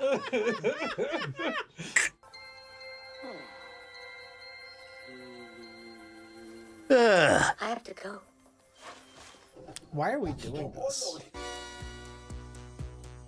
Oh, what a funny little thing. Roy and Chris punching Nuki. Next! Food Network. How lemon heads are made. Unwrapped 2.0. Food Network. They're sweet and they're sour. Hey, I recognize that man. An instant kick to the taste He's buds. from that one So, thing. If you like to pucker up and rev up your And sweet tooth at only the same that time, one thing. This tantalizing treat is the best of both worlds. Lemonheads have been around since the early 60s, but recently, the classic hard candy has gone soft on the inside and has been mixing with some other multicolored friends. We've taken the apple head, the orange head, cherry head, and grape head, and we've combined them all together in the same box. Every day, 200,000 pounds of sugar arrive by rail car to Ferrara Pan Candy Company. Who's posting Food Network in the Slop thread? Massive amounts of corn syrup It's a mystery, and butter are unfortunately. mixed and heated in these giant tanks. Meanwhile, the moles I that recall we use New to form Jack the saying candy wrestling will be airing on the Food Network one day. We take a tray and we fill it up with cornstarch, and we deposit into the cornstarch in a mold we make with what we call a print board. Fesh Pince of Blair. Best YouTube poop series, period. The cornstarch Probably, keeps the candy absolutely. from sticking. Kind of like flouring a pan at home. I don't think that it really has Once any the mold's ready, competition, to be it's filled honest. with the warm, sweet center filling. This machine doesn't mess around. It's filling enough trays here to produce 300 cartons of lemon Guess this heads video every isn't getting week. monetized. That's nearly You know, it never really was, to be honest. Next, the chewy centers have to cure. So finally, some rest. We've got to get the moisture out. So when you deposit it, you're waiting 24 hours to get the moisture out. Remember New Jack walking into Jim Cornette's studio singing Happy Birthday and Jim was genuinely scared? They're ready for their unveiling. A little flip out of starch trays, out they go. Can't imagine why he would be frightened by this man who tried to murder the other guy in the ring. Then into a sifter to help shake off some of that starch. At this point, they may look like lemon heads, but they've still got a ways to go. So after we shake the product out of starch, we sand them, which is hitting them with steam and rolling them in a sugar acid blend. And that's the center of the chewy lemon head. Then it's onto another conveyor belt, and from there... Chat, should I start making my own candy? Is that a thing I should do? The trays of candy are then transferred into these giant pans, and it's here that they get their color to match their flavor. In the panning process, we add some liquid sugar and corn syrup blend, some color, flavor, and more acid to give it Candy more is of that dandy, sweet but and liquor sour. is quicker. And then they're gonna Only when tumble you it start all your own around the pizza pan place. So the centers get all sticky and gooey. It turns out these rotating pans are the secret weapon of Ferrara's candy history. The turning drum of From the users pan posting builds up daily the dose of internet to the slop thread, and then we'll stop doing these. Remember, It's the atomic day the whole thing dies. Same process. We'll then dry the product using sugar. And as the It's like the product lowest sits in the common pan, denominator of watching it picks slop, up the right? sugar that they've added, and the theory I is don't the think snowball anything goes else down really the comes hill. close. Maybe Watch Mojo. And larger. Maybe. And crunchy. Just be Then aware it's on to liquid the sugar polishing. burns severely. First, all of the individual Huh. colors are mixed and dumped into these specially designed polishing pans. We add a little bit of liquid sugar. We let them rub together as the pans are turning. We want some friction created to smooth the outer shell of the product. While they're tumbling, they add a little wax and mineral oil for shine. And now these perfectly polished, chewy lemon heads and friends are about to become best friends.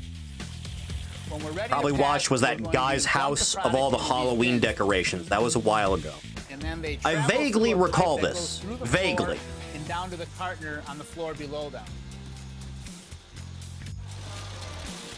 This ultimate fast packing machine fills the individual boxes, seals the boxes, and even assembles a case all in seconds. Just one last thing. Where'd the name Lemonhead come from anyway? Rumor has it, from one of the company's founders. When his son was born, his head was shaped like a lemon. He said that it was in the shape of his son's head, and that's where he got the name Lemonhead. And it has stuck for the past 50 years. Better than my name. It always comes back to Hey Arnold. Brought up one of them sawdusting into the ceiling. Ah. What about the time we watched Top 5's video where he thought the Ultimate Warrior and Kevin Von Erich were the same person? Did that happen? I have zero recollection of that. So he really hated his son. Evidently. Creative EXE, Mr. Bean in Elden Ring. Boom. It's him.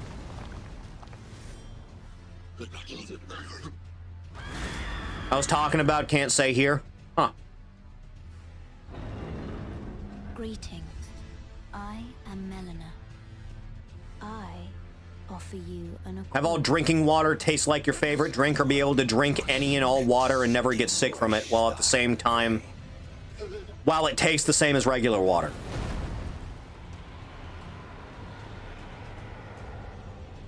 If I can drink any and all water on the planet, I'd basically be immune from dehydration.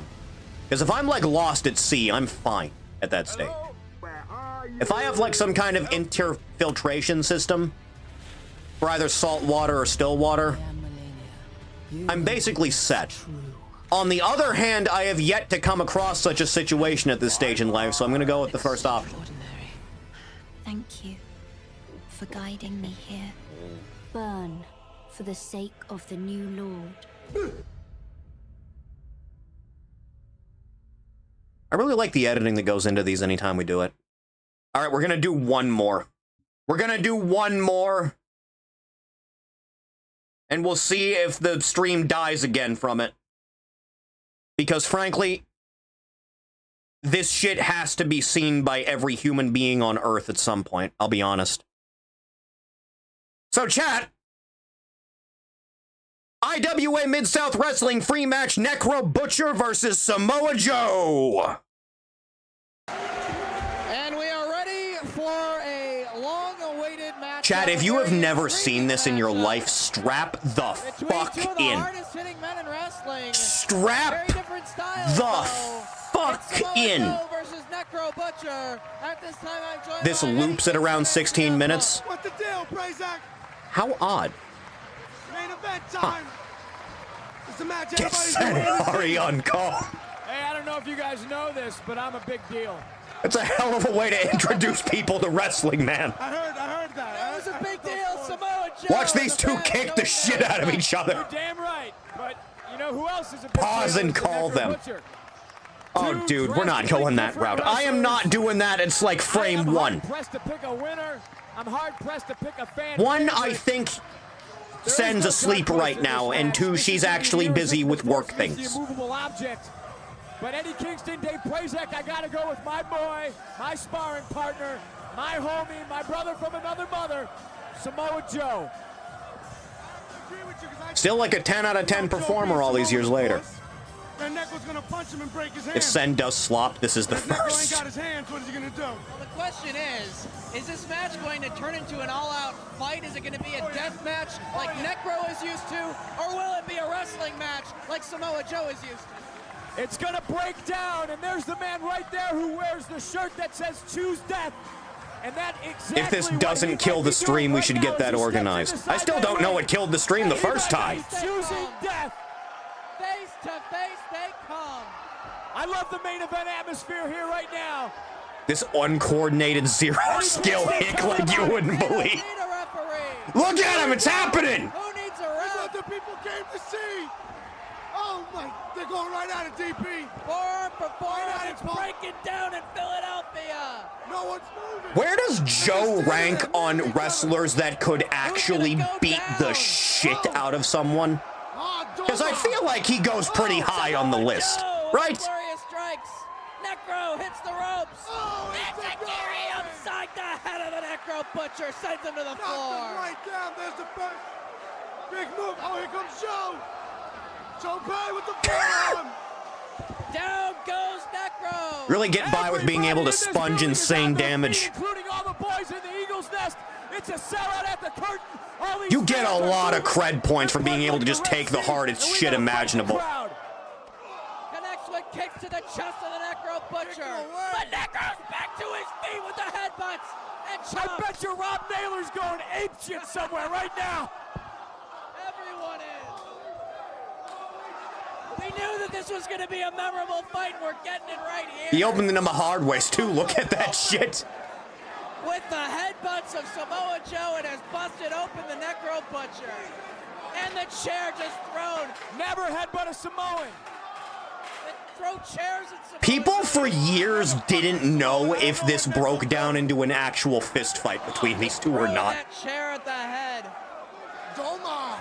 Samoa Joe took issue with the fact that the Necro Butcher dished out a memorable beating to two of the Ring of Honor students and said that he was going to teach him to respect the young kids coming up in the business here tonight. I was there, Prazak, and that was a beating. And Joe has every right to be pissed. Do you really want to pick a fight with the Necro Butcher? No, you don't. And if you're Necro, you don't want to pick a fight Joe's with a fighter. Joe's going to fight anybody, anytime, anywhere. Taking this fight all over This the level building. of not giving a shit about who you have to throw out of the way for the match to progress how you plan landed straight on his fucking face. Oh, that one rung him. Christ. Power slam somebody on their forehead. I've never. Oh, that's strong. I've never seen such a thing.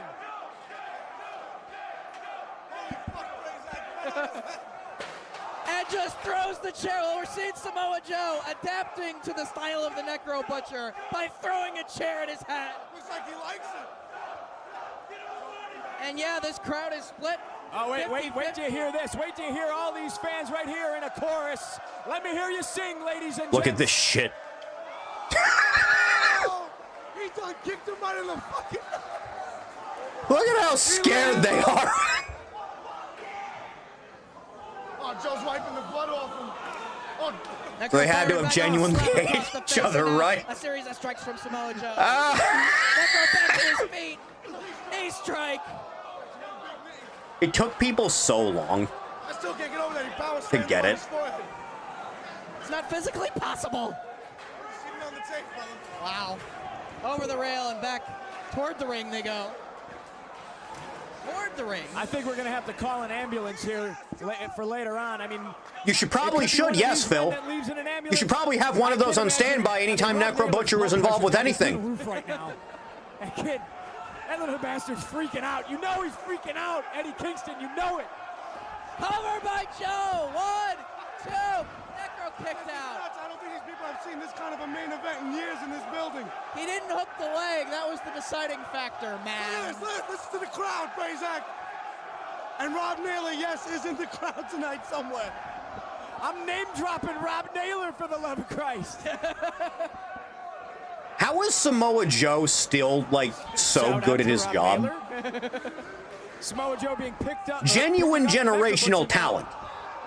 You know, off the ropes comes Necro. Connects with the boot. Don't do it, Necro. Don't do it. Oh, I thought he was going to go to the top. I thought he was going to try that dive. Wow. Oh, God, the guardrails are in pain. Wow. And you know, Ian put this match together when somebody in one of their dream booking feds on the internet decided, hey, you know, what would a Necro Butcher Samoa Joe match be like? That would be cool to see. And Ian's like, yeah, it would be cool to see. Let's be honest, Dave. Not liking Phil Brooks flapping his cocksucker in my ear without consent. It was a different time when we all respected CM Punk, you see. So basically, Rob Naylor booked this match. He's got the fucking barricade. Well, we knew He took off a piece of the It barricade. wouldn't just be contained in this ring. We knew it wouldn't just be pro wrestling. We knew eventually the deathmatch stylings. Just throws with complete disregard for his well-being. The guardrail. This may be relevant to the next MCW episode. Twice. Or Joe's.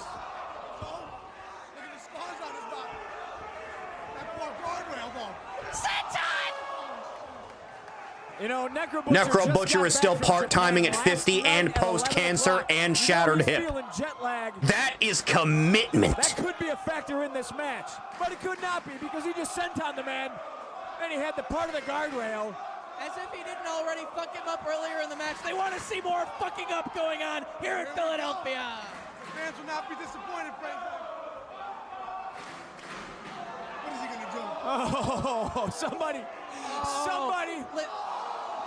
Did you see the sweat foot? Goes by the MAGA Butcher now in XPW.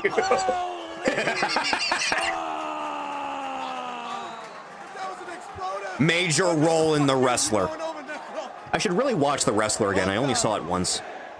And I think I got interrupted halfway through. What the fuck, Prazak? This is nuts. To the floor. That's fucking awesome. Now, CM Punk, in your expert analysis, Yes. would you say that that was a key maneuver in this hold-for-hold wrestling match? And you know that what? might score the pinfall. Dave They can Prazak. focus on a body part. And Dave Prazak, you and I were at the King of the Death. chair shot from Joe. And we watched this guy and Toby Klein throw VCRs at each other's heads. And I'm not saying that's any less. Non-zero chance of Necro Butcher showing up in AEW for Necro Butcher versus Samoa Joe, too. To put Necro Butcher down. Could you imagine? Samoa Joe won last year's Strong Style tournament. 2 tournament winners from IWA Mid-South battling in your main event of our debut here in Philadelphia. I have never wrestled the Necro Butcher. I have wrestled Samoa Joe. We have had a storied feud, rivalry, power lap coming up. That's a fucking stiff one, man. Oh, that was bad. Oh, Christ. Oh, right in the back of his neck. Joe gets his shoulder. How did he kick out? How did he kick out? You guys complained about an unprotected chair shot. Check this shit out. What would be your strategy? I would sign a contract with the WWE and run far, far away. Sounds like a plan, man. Because this shit's You know, funny you say that, Phil. Funny you say that. I'm too beat up, Eddie Samoa Kingston. Joe catches him. German. Oh. I would stab him. Cover. He kicked out.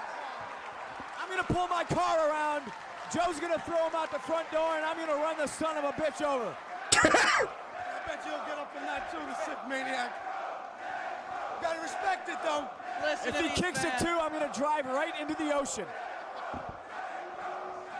The fans of Philadelphia going nuts, Prazak. IWA in the house. And they're showing their support for Joe as well. Chop across the chest of Necro. and again.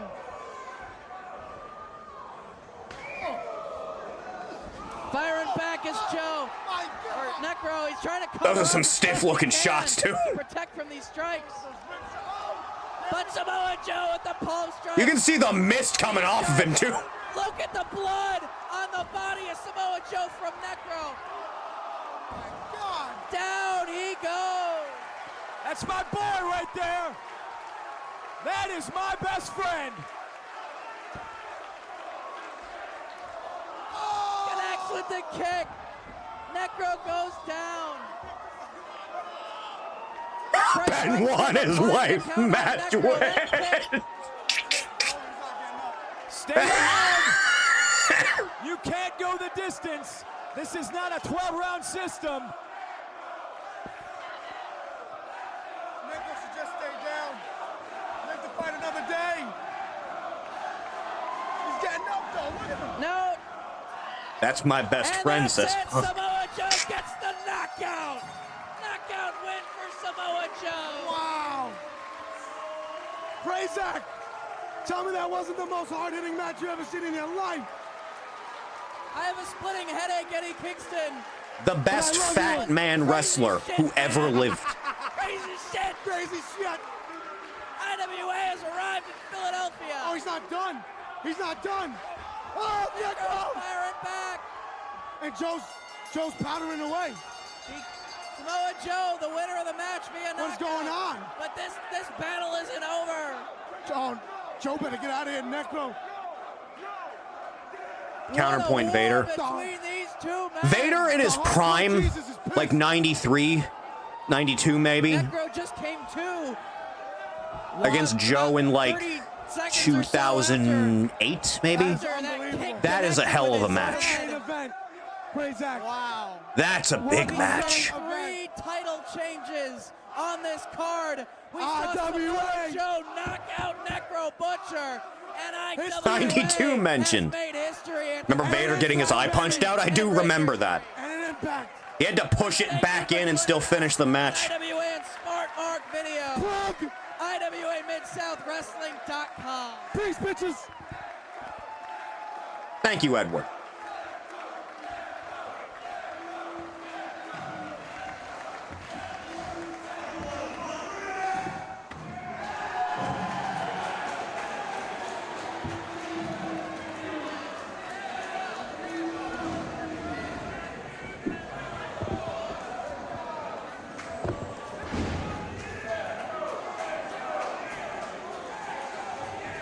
Really wasted Vader. It could have been so easy, and then it was just terrible.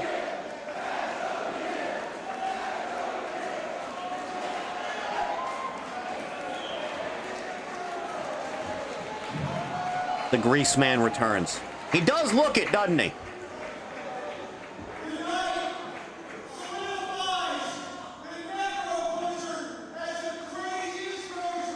Sean didn't want to put him over. Sean didn't want to put over a lot of people.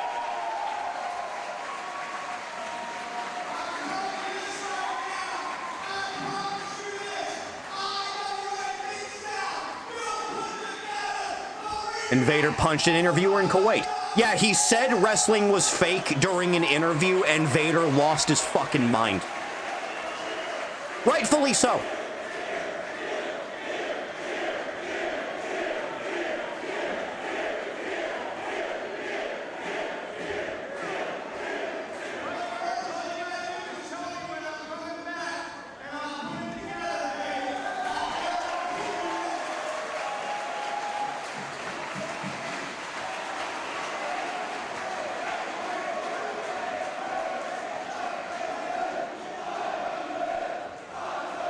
For it to protect the massive market in Kuwait.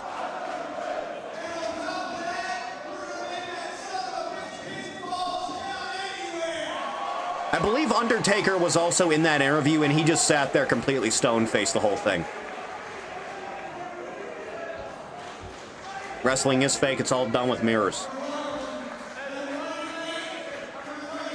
It's all just a bunch of tricks.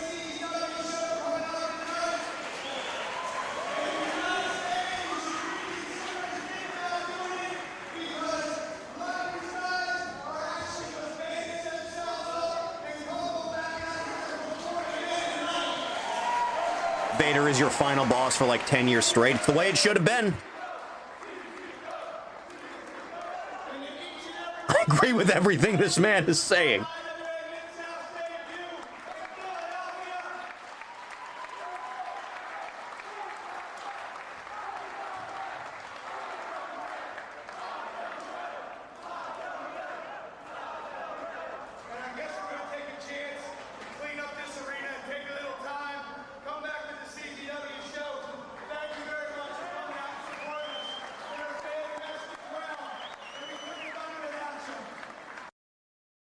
Huh. Eddie Kingston, tell me about it. They don't need The rest of this is just highlights, huh?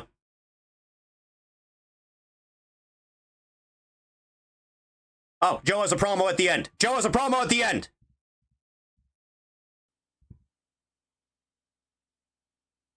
Wait, Royal Family paid for my VR headset? I do remember. I said it. I warned you, and I warned you, and I warned you, and you didn't take heed. You see, Necro, it's quite simple. You fuck with my people, I fuck with you. You think this is a game? You hurt one of my people, I maim you. You touch one of my people, I'll put you in the ground. Tonight, Necro Butcher, I bathed in your blood. And every time you step in that ring with me, I'll do it over and over and over and over again until you know that there's none left in your body for you to keep going. You wanted to play a game, Butcher? You thought it was easy. Beat up a few kids, teach them the ropes. I'm the Necro Butcher. I'm crazy. I'm extreme. But you're also mortal. And if anybody is gonna make you feel mortal, it's me. This is the only Samoan on Earth not related to The Rock. And he's better for it. Did wrestling always have this many bodily fluids? Yes. You wouldn't know because the WWE environment got so sterilized you'd think people were made of sand. Huh. That was fucking great. All right.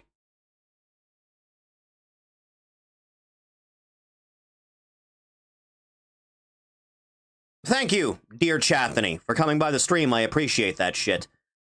Huh. If you want to know when streams are going to be, what we're going to be doing, give me a scroll down just a little bit, hit the link, follow me on Twitter. Twitch is there, stream there also. Give that a follow if you like. Patreon's down there. A little bit of support goes along with helping get your name and credits, all these blah, right? Yeah. And thank you.